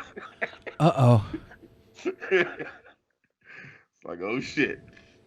I wasn't prepared. I wasn't prepared for it, so it was all good. No, all jokes aside, though, it was informative, and we've never done it again. We did it that one time. That was it. Seems like it wasn't a positive experience. It was like I said, it was in the beginning. We were learning stuff. Like, you know how it is. Like if you look at what your show is now versus what your show was when you started. Like, you guys are nearing 800 episodes. So, like, imagine, like, you know, like, so, like, imagine what you look like from show 1 to show 50, or from show 1 to show 100. You know, so it's like you look back at it and just be like, oh man. You know, you see the growth, you see the change, you see the, you know, copycats. I agree. There may be some incriminating information coming out about Egghead. I don't know if that's true or not. We'll have to see the next episode. Maybe there will be some more developments in that. I do think Egghead's going to have to take a hard look at our buddy, the creator. Mm-hmm. The cringe creator. Oh my gosh. Oh man. This is now becoming an ASMR podcast. Yeah. I hope everybody likes the sound of my lips smacking against my. That's not good. I don't like that. Yeah. ASMR is one of the weirdest things, one of the weirdest fetishes that people is like. It's not always sexual though, too, but it is in a lot of cases, but not always. Yeah. Yeah. You know, like, mind you, I was the general manager of an adult video and novelty chain of stores for years, and people are into weird shit, and it's just like no matter what people are into, there's always somebody that's into it like that. That's like, man, I really like that, but then they like it in a sexual manner. Yes. Well, I mean, remember the whole brony subculture? I think that's kind of gone away to a certain degree. No, they last year they had a brony convention here in I Atlanta. believe it. Yeah, there's BronyCon. Some of our fans arranged to have Chris Chan say hi to Billy, and they tracked Chris Chan down at BronyCon. Mm-hmm. Hello, darkness, my old friend. No, you love Christine Chandler. It's true. We follow each other on Twitter, besties. You should slide into those DMs. I should. Yeah. Puked a little in my mouth. What's the weirdest thing you sold? Like, so nothing that we sold. Great question, Zara. We didn't sell anything like that was like super weird. We did used to have this gigantic vibrator in the front of the store. It was like this 3 or 4 foot gigantic dildo. Called, it was purple. No. It was purple, and it was called the Great American Challenge. Right? Oh yeah. Like everybody knows about the Great American Challenge. yeah, like it was like the size. The head was like the size of like a cantaloupe. Is it like the Pepsi challenge? It's like the Pepsi Challenge, except there's no Coke to go along as a competitor. This one is just the challenge. Yeah, and so fun fact: when I worked at the store, we were open 24 hours, 365, right? You were never allowed to go home. Well, no, I had employees. And other people that too. But I would typically cover the graveyard shift when we didn't have people that wanted to work the graveyard shift. So I would be in there from like midnight to 9 in the morning on Monday through Thursday, I think. And whenever women come in the store after like 3 a.m. with no man, they are coming in the store with completely evil intentions in their mind. Like when they come into in my experience, if they come in the porn store at 3 a.m., it's like a woman or a group of women come in the store at 3 a.m. with no guy with them, and if they're not together, one of them chicks is gonna try to fuck you. That's the rule. That was one of the benefits. So I had this girl come in one time named Shannon, not related to I just thought about that just now. And she came in and she was aggressively throwing it at me. And I was like, no, I'm good. I got a girl. I'm trying not to, fuck randos at the porn store or whatever.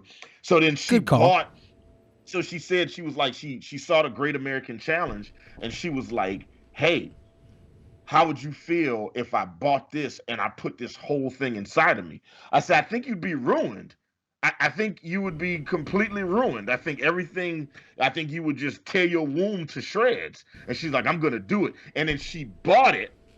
And she says, I'm going to shoot a video and I'm going to bring it to you so we can watch it. Oh! So fast forward, right? I don't see her again. I don't see her again after that, right? So then I end up hiring this. Wait, no, don't ruin my story. No. Okay, Spoilers. All right. So look. So I end up hiring this guy. I think his name was Chris. He's like the only white guy I ever hired to work the graveyard shift. Can never find white guys that was willing to work that shift. I got this one white guy. He was an assistant manager at Toys R Us, which I thought was super strange. I was like, man, you gonna work here and Toys R Us? Probably not a good look for one of those jobs. I'm not gonna tell you which one. I'm gonna let you figure it out. But anyway, he ends up doing it. And whenever I would hire people to work the graveyard shift, I would always tell them, I said, look, they'd be like, the benefit of working the graveyard shift is 3 or 4 times a week, women are gonna come in here and they're going to try to fuck you. That is going to happen. So he was like, oh, shit, yeah, I'm sold. So he takes the job, he's working, and then he ends up telling me a couple weeks later, oh, yeah, man, he met this girl. She came in. They really hit it off. She stayed in the store for like a couple of hours, and they talked and stuff. You know where this story's going, right? So fucking he ends up like this. Now they're dating. Now they're living together. Now they're engaged to be married. Oh, no. And then one day she comes to pick him up from work.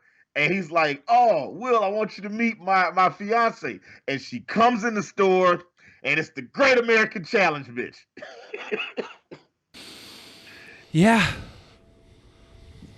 Wow. And I was like, oh, man. So then I pulled him to the side, because this is the guy I was. I don't know if I would do this now. Yeah. In 2020. But back in 2005, I was like, yeah, man, take a knee, brother. I need to tell you something.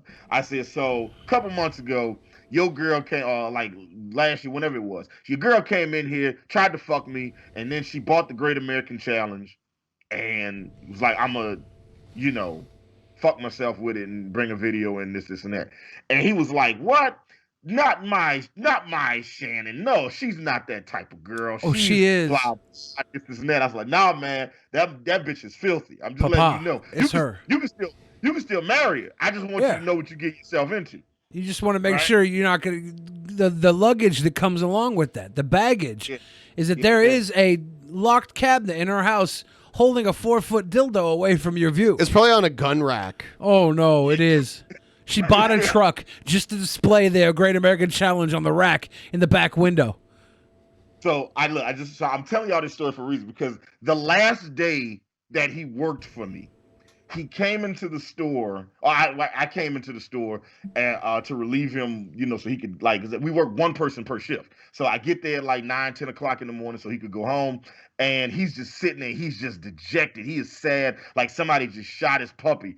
And I'm like, Chris, man, what's the matter? What's going on? I don't remember his name. His name is just Chris for the sake of the story, Yeah. right? I didn't want to call him the white guy, right? Yeah. The white guy. Chris, I don't remember his name. He was just, all I remember was he was the only white guy I ever hired that worked the graveyard shift at Mr. Binky's, okay? So he comes in, I come in, I see him, and he's dejected. He's sad as hell. And I'm like, man, what's the matter, Chris? You good? What's going on? And he was just like, I found the Great American Challenge.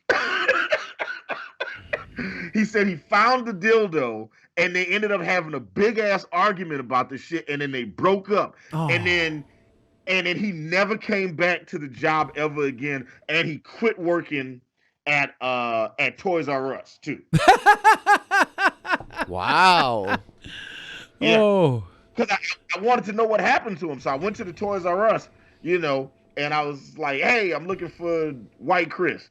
And they were just like, oh, he hasn't shown up. He's been gone he just up and disappeared one day.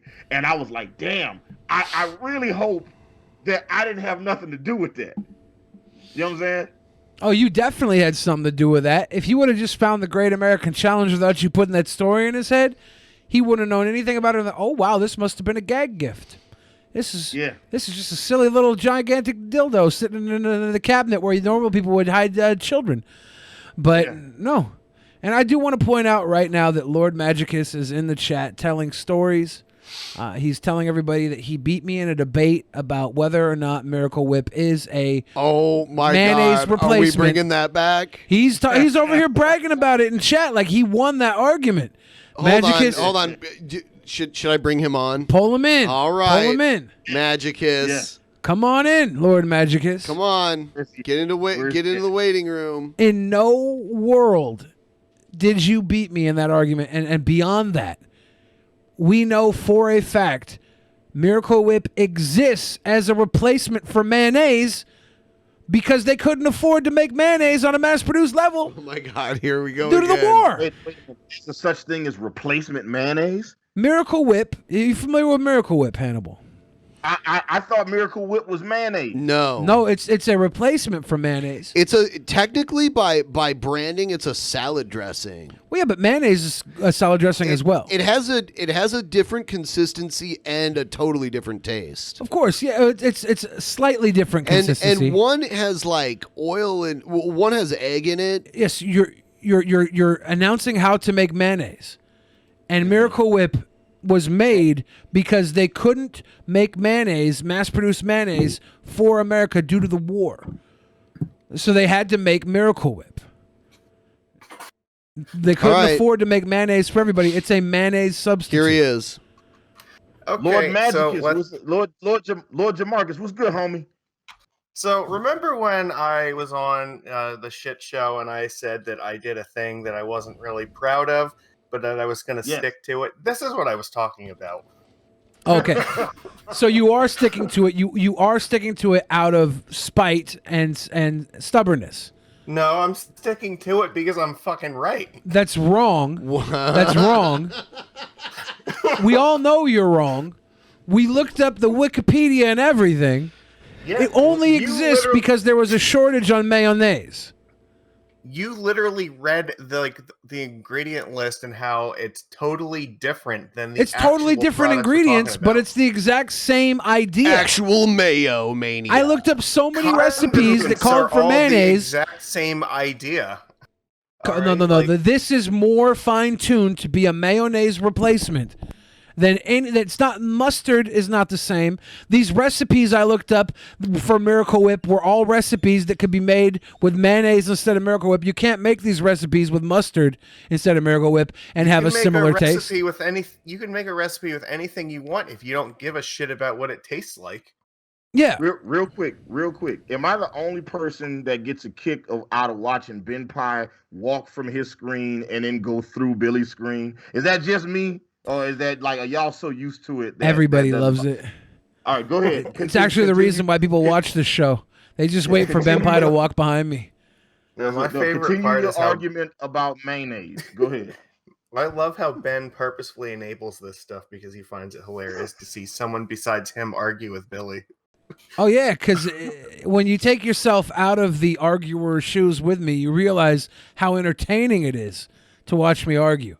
I'm a top tier arguer. I mean, being entertaining is not the same thing as winning.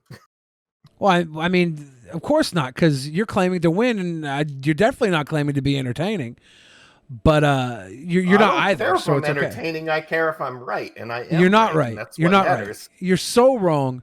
You're so wrong that I believe everybody in the chat has sided with me.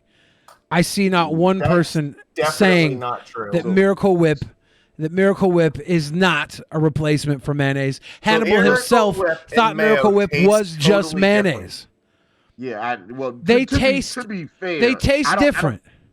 One of them is like salad dressing. All right. No, they both say salad dressing. They both are salad dressing. They both say salad dressing. So there's people mayonnaise says salad dressing too. Oh my God! No, it doesn't. Are there people that Mayonnaise does salad not say just salad like- dressing. Yeah, Judge, is Billy correct about this, or is he pulling that out of his ass? No. So, See now, they now taste I totally have so different. many questions about mayonnaise, which is way more questions than I've ever had about mayonnaise. We 'Cause did I've like an always had hour-long post show zero to- about this. Yeah, I've always had 0 to 1 questions about mayonnaise. No, the So- difference is one is a lot more tangy and sweet, and the other one is like Slightly very thinner too. Mayo is thicker. They have totally different consistencies, ingredients, and tastes to them, so they're not the same thing. And there's a reason Okay. that some people like one and not the other because they don't taste the same. So I Okay, wouldn't call wait, them the same thing. All right, Hellman's. as the Low-fast resident mayonnaise black- dressing. Look, hold on, wait. As the resident black here, and somebody who knows nothing about what's the argument exactly, Billy? What's your argument, Lord Jamarcus? What's happening? Miracle Whip is a replacement for mayonnaise. We should let Hannibal settle this because he doesn't know anything. He thought they were the same. He thought they were the same thing. So if thought he Miracle thinks they're the Whip was same mayonnaise, thing, yeah. that's only. Well, let's have everyone present their arguments here. Go ahead, Billy. You go first. Mayonnaise existed. Miracle Whip did not exist. There was a shortage for mayonnaise, so they created Miracle Whip as a mass-produced replacement for mayonnaise. During the Second World War. Yeah, I it wasn't a believe. replacement for mustard. It wasn't a replacement for ketchup. It was a replacement for mayonnaise. In its product marketing, on the shelf, it looks like mayonnaise for a reason.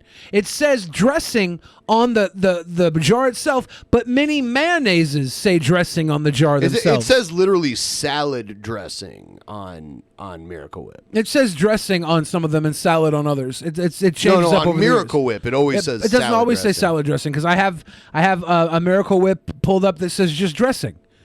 Like here right now, this one Miracle Whip says just dressing on it. Miracle Whip dressing, okay? And if you pull up the Hellman's, there's this one says low fat mayonnaise dressing. If you open up this one, it says mayonnaise with olive oil mayonnaise dressing. Dressing is on both products for marketing purposes. It's not on all mayonnaises because mayonnaise was a pre-existing item. Mayonnaise is not a brand. It is Miracle not a brand. Whip is a brand. It is the type of condiment. Yes, Miracle Whip only exists because they couldn't produce enough mayonnaise to fill a market demand. It is in its entire essence and creation, a replacement for mayonnaise. Lord Magicus will tell you it's not the same as mayonnaise, and that's exactly why it's called Miracle Whip, because they couldn't legally call it mayonnaise. When they wanted to sell mayonnaise to people, they had to come up with a new name because it wasn't mayonnaise. It was a mixture of things that were fully available at the time because the main ingredients of the mayonnaise were not available for mass consumption, mass production, for mass sales. It wasn't available because of the war. Mayonnaise had to take a backseat to capitalism, where Miracle Whip became a mayonnaise replacement since its inception. Okay, and to summarize, before we move on. Not only is Miracle Whip a replacement for mayonnaise since its inception, if you look up Miracle Whip recipes, every single recipe for Miracle Whip can be found the exact same recipe with the only ingredient changed, mayonnaise to Miracle Whip. If you search the exact same recipes on Google themselves, you're not going to be able to find the same recipes changed out with mustard or ketchup or the other condiments that Lord Magicus will try and tell you, are likened. You will concede, though, that Miracle Whip has very different ingredients than mayonnaise. That's exactly why it exists. They couldn't get the ingredients for mayonnaise, so they had to create a replacement with different ingredients. Of course it has different ingredients. It only exists because the actual mayonnaise ingredients weren't available. It only exists because mayonnaise ingredients weren't available. Of course it has different ingredients. Of course it tastes a little different. It tastes quite a bit different, in my opinion. It's tangy. It's got noticeable differences, but it has to have those differences because they couldn't make mayonnaise. So they had to make Miracle Whip as a replacement for mayonnaise, and they had to make something they could sell to people who were used to having mayonnaise when they no longer could afford it or get their hands on mayonnaise in a mass-produced market. All right. So, Magicus. So, all right, here's the way that I look at things. Why it was made is not relevant at all. The only thing that is relevant is what was actually produced. And what was actually produced was a condiment that is not mayonnaise, because it does not have remotely the same ingredients in it. In fact, there is a legal definition that it does not meet to be called mayonnaise, and it tastes completely different than what mayonnaise is. So I would think that you should say it's its own condiment, because why not? Like, the difference between mayonnaise and Miracle Whip is great enough that I don't think that you should just call them the same thing. They're very radically different from each other, the same way that like ketchup and mustard are different from each other. This isn't like a Coke versus Pepsi thing. It is a much wider gulf.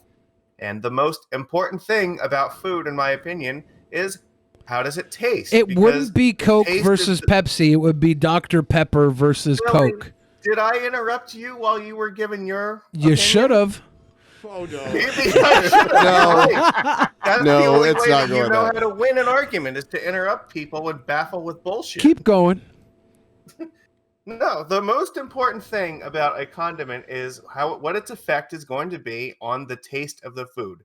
And mayonnaise and Miracle Whip are very, very radically different. And just because some people might choose to use one or the other in a recipe when they don't have the other one, does not mean that they're the same thing. It means they are changing the overall taste of their item by using a different condiment in it. And I don't think that you should call them equivalent, because in no way are they equal. They don't taste the same. They don't have the same ingredients. So in what world are they the same thing? All right. So Nobody said they were the same thing. You're making a terrible argument. I said it was a replacement for mayonnaise. It only exists because of mayonnaise. It's mayonnaise adjacent. That is not a lie. That is not wrong. That So is from it its wrong to- inception. so is it wrong to call it mayonnaise? Yeah, I wouldn't call it mayonnaise. Okay. But if I would call it Miracle Whip the same way I would call Best Foods Best Foods. And if you look at these two packages, Hellman's mayonnaise and Miracle Whip mayonnaise, Hannibal. Yeah. Look at these. Look at these jars. These jars of dressing spread. If you were at the barbecue, all right, and a man picked up the Miracle Whip and slathered it on his hot dog, or he picked up the Hellman's and slathered it on his hot dog, would you talk any less shit to that man for slathering his hot dog with white spread paste Being if it was Miracle Whip and or Best Foods mayonnaise? But would you talk the same levels of shit? Lord Jamarcus, I'm just saying Billy's making good points right now. One of those could be filled with fucking ranch dressing. Like, that's where we're at. Just because it's like it looks the same does not mean it's the same thing. Like, it could just be ranch dressing. In Nobody's saying it's the same thing. I will say Hannibal hasn't tasted Miracle Whip. Like, I will say mayonnaise by itself without like a flavor added to it, like, you know, like garlic or chipotle or whatever, is like, it's way more bland. Mayonnaise is way more bland than Miracle Whip. Miracle Whip is like tangy tasting. Yeah, it's 100% tangy. That's part of its sales appeal. They had to have something to give it a one-up on mayonnaise, so people wouldn't be like, this is just bland mayonnaise. This is just Billy, it's spicy your mayo. argument is that this is just cheap mayonnaise? No, not cheap mayonnaise. Miracle Whip is just mayonnaise adjacent spread, a mayonnaise adjacent topping. It exists. It exists as a mayonnaise substitute. And Lord Jamarcus, so it's like Sweet and Low for people that don't eat sugar. Somewhat. I think it could be like Sunny D versus orange juice. Well, yeah, we brought that up last time. It's like Sunny D versus orange juice. Sunny D is obviously not orange juice, but it's orange juice adjacent. That comparison though, orange juice and Sunny D taste like, or I wouldn't call them both orange juice. Like, that's like, yeah, I don't think that's. Yeah, and I wouldn't call these both mayonnaise, but Sunny D is orange juice adjacent. It only exists because they couldn't afford to give orange juice to all the families, so they had to fill that void because of marketing with Sunny D. And artificially pack it with vitamin C. Hey, wait, Lord Jamarcus, what's your argument here? That I think that mayonnaise and Miracle Whip are effectively different kinds of condiments, the same way that like Sprite and Pepsi are different kinds of soda. I don't subscribe to the theory that one is a like replacement for the other, the same way that like Coke and Pepsi are interchangeable. You're saying it's more like Sprite. You're saying that mayonnaise is as different from Miracle Whip as Miracle Whip is from mustard or ketchup. That's what you said at one point in the argument. You said they're just as different as mustard and ketchup, and I'm like, bullshit. You're lying to yourself. I don't think that's unreasonable though, because again, it is unreasonable and wrong. It's really not. What about ketchup and cocktail sauce? Well, cocktail sauce is made from ketchup, right? Ketchup with a little horseradish in it. Isn't that how it's made? I don't know. I thought so. Because the horseradish just turns it into a whole other thing. Yeah. Yeah, but it's made with ketchup, right? I'm pretty sure cocktail sauce is horseradish and ketchup mixed together. It might be. Is Like, that what it is? That sounds. Yeah, I don't think that mayo is horseradish or Miracle Whip is horseradish and mayonnaise mixed together. That's not what Miracle Whip is. No, it's totally different. Yeah. So what is Miracle Whip? So wait, so Lord Jamarcus, you're saying, okay, so y'all are just trying to figure out. Wait, I'm trying to figure out the argument because on a certain level, maybe it's just because I'm the black guy in the room. Sounds like y'all are saying the same shit. Okay. No, on a certain level, this argument only really existed because I think Ben wanted us to argue about something for like 40 minutes. Think so. While he laughed I don't at it.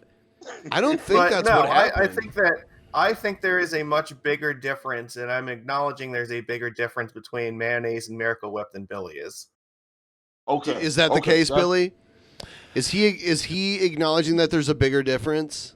No, we're all acknowledging the differences. Okay. I said Miracle Whip was like a substitute for mayonnaise, and he was like, bullshit! No, it's not! No, Miracle Whip is really tangy! Shitty substitute.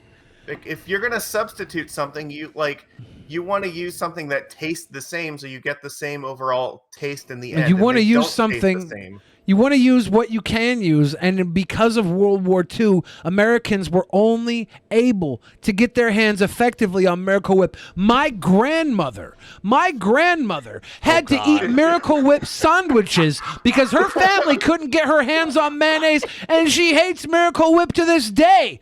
But do you know why she hates Miracle Whip? Not because it's vastly different than mayonnaise and she had a choice, because she had to eat Miracle Whip because mayonnaise was not available, and Miracle Whip was the substitute for mayonnaise. That's in my bloodline. Billy, you know that that's actually something that legitimately did happen in my life, right? What happened in your life? That when I was a kid, like our family was really poor, and we actually did eat fucking Miracle Whip Yeah, well, sandwiches. well, my because we didn't grandmother have grew up during the mayonnaise. Great Depression and World War II and stuff, so that's why she had it.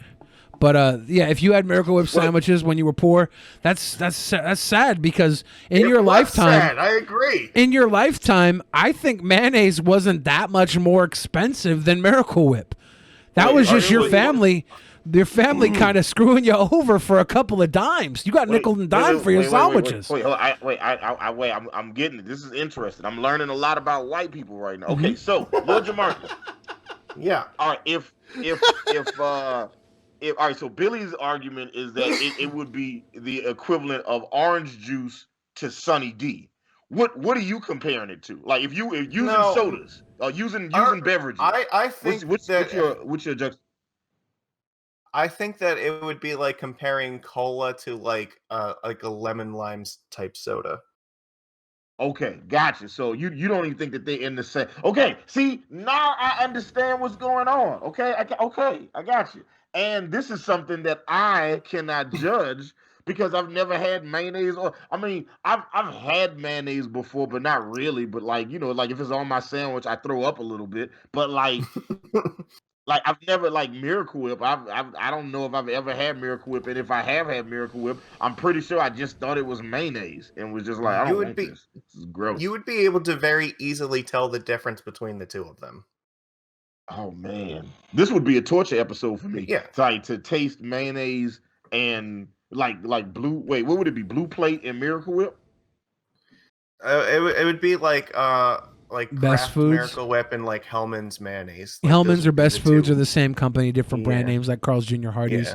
So Best Foods or Hellman's mayonnaise, depending on your region, and a Miracle Whip. That would be the way to go. But honestly, all mayonnaise is under its own names. You can get a jar of Kraft mayonnaise if you had to. But Hellman's Hellman's Best Foods seem to be the preferred mayonnaise of choice for the mayonnaise originators. Miracle Whip is a lot tangier and sweeter, and like mayonnaise is like a lot. It's a lot more like smooth and buttery, I guess would be the way to put it. Yeah, no, they have definitely different consistencies to them too. Like it's slightly pretty different. easy If you took a spoonful of either, and they'd have similar properties. If a spoonful of mayonnaise and a spoonful of Miracle Whip are going to have similar properties, spoon to spoon. This is a French fry place I've been to a few times in Europe, and they have all these different fry sauces. Mannequin piss. Yeah, it's called mannequin piss. That's a great name. In Belgium, there's the statue of the little boy peeing. It's called mannequin piss. Yeah. All right. I love how much the chat hates this. Like, we did this for like an entire hour, and they hate it again, and it's amazing. Here he is, because fries actually originated in Belgium, so it's actually completely wrong that we call them French fries. Well, it's the process in which they're fried is a French process. No, it's the cut. Well, the French cut. Yeah, it's the cut of the potato. Chips than they were fries. It's not French. Like the frying them in oil, in like lard originally. That's all from Belgium. The French fried a lot of their stuff though, didn't they? Like the croque madame and the croque monsieur are like pan-fried sandwiches. That was a French thing to fry things. I guess I am out of my element, Donnie.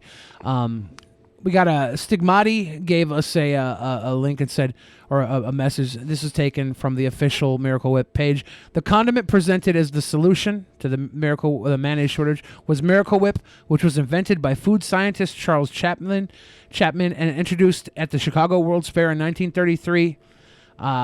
Kraft marketed Miracle Whip as being a cheaper alternative to mayo, and then it began to gain devotees. It was marketed originally as an alternative to mayo from its inception.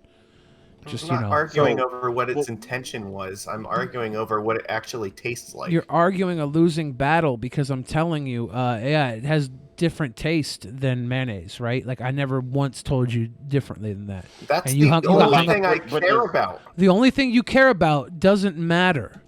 It literally doesn't matter. That's like you saying the only thing I care about is my self-respect, and that doesn't matter in an argument. Why are we arguing? Because I said it was an alternative to mayo, and you put up a wall, and you said, no, it's not an alternative to mayo. And I said, my friend, you are dead wrong. And then we sat down for hours, if not days. We had a world war over mayonnaise. And now we're here with World War II. We're World War II right now. World War II. No, me and you had a world war. We did. World whip mayo spread war. Dressing spreading. Whipped dressing spread. It was world in a whirlwind of whipping. Here's the origin of fries. They reference a place in Latin America because I guess it's actually the origin of the potato. Oh yeah, salchipapas. That's what I get when I go to the Peruvian restaurant near my house. They have salchipapas. Yeah. It's a French fry plate with all sorts of sausages and stuff on it. Fried eggs put on it. It's really cute. So like fries, like delicious, like we would recognize from like a fast food restaurant, came from Belgium and the Netherlands.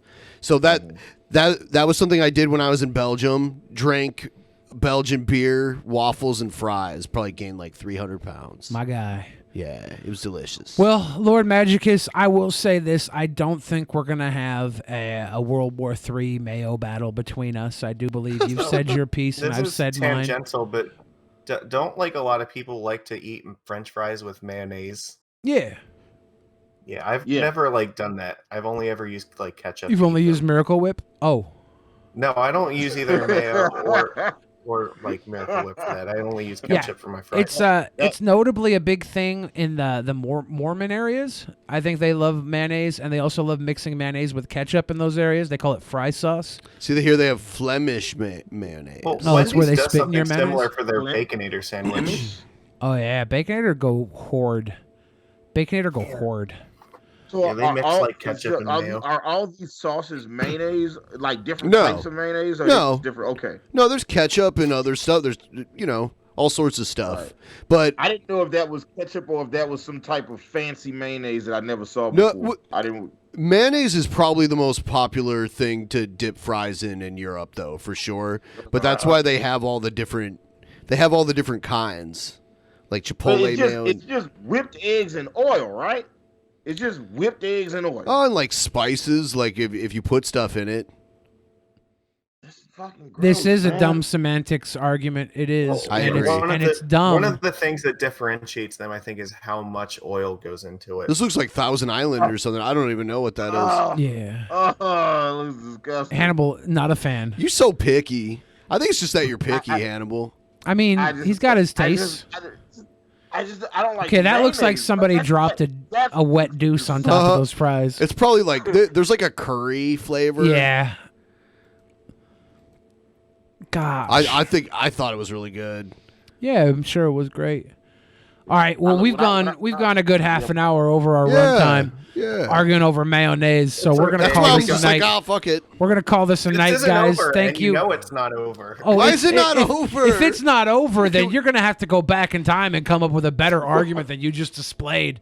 No, you're gonna have to, because like I said, the thing I that literally matters hit you with a about food is what it cavalcade of tastes facts. like. One of which Your was that facts it was are irrelevant. Like the history behind it has nothing to do with what's actually important here. wrong. Your taste buds are not the factor of whether or not Miracle Whip is a mayonnaise replacement. If my okay? taste buds were not the factor, then why would it matter what condiment I used at all? It's not about you. It's about the existence of Miracle Whip and mayonnaise, and the argument that Miracle Whip is an alternative to mayonnaise. And you try to die on that hill, and your hill is biased because as a little kid, your parents wanted to save 15 cents, and they made you eat Miracle Whip instead of mayonnaise.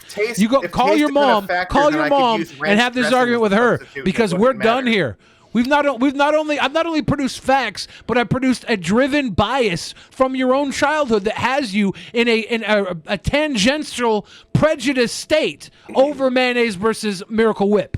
I've proven through a shadow of a doubt that you're prejudiced against Miracle Whip because of your upbringing. Yeah, that's definitely not what happened. Okay. All right. And Lord Jamarcus, you're saying it's more akin to like comparing like a cola soda to a cola soda to like a lemon lime soda, correct? Yeah. I'm gonna ask all the white people I know, and I'm gonna ask people because I'm gonna ask 100 people, 99. I like it to be uneven. I'm gonna ask 99 people, and I will have some results. We'll talk about this. Lord Magicus, have you ever had a veggie burger? I have. Would you say a veggie burger is a substitute for a beef patty? It's a poor one because most of the ones I've had don't taste the same. Yes or no? Yes or no? Is it a substitute?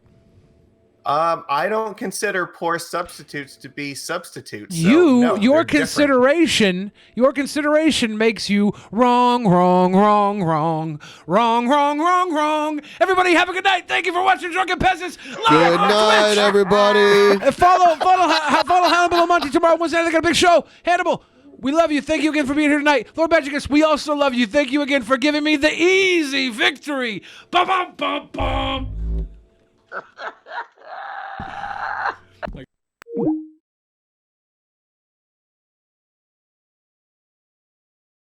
There was nothing, and then there was the Drunken Peasants Podcast.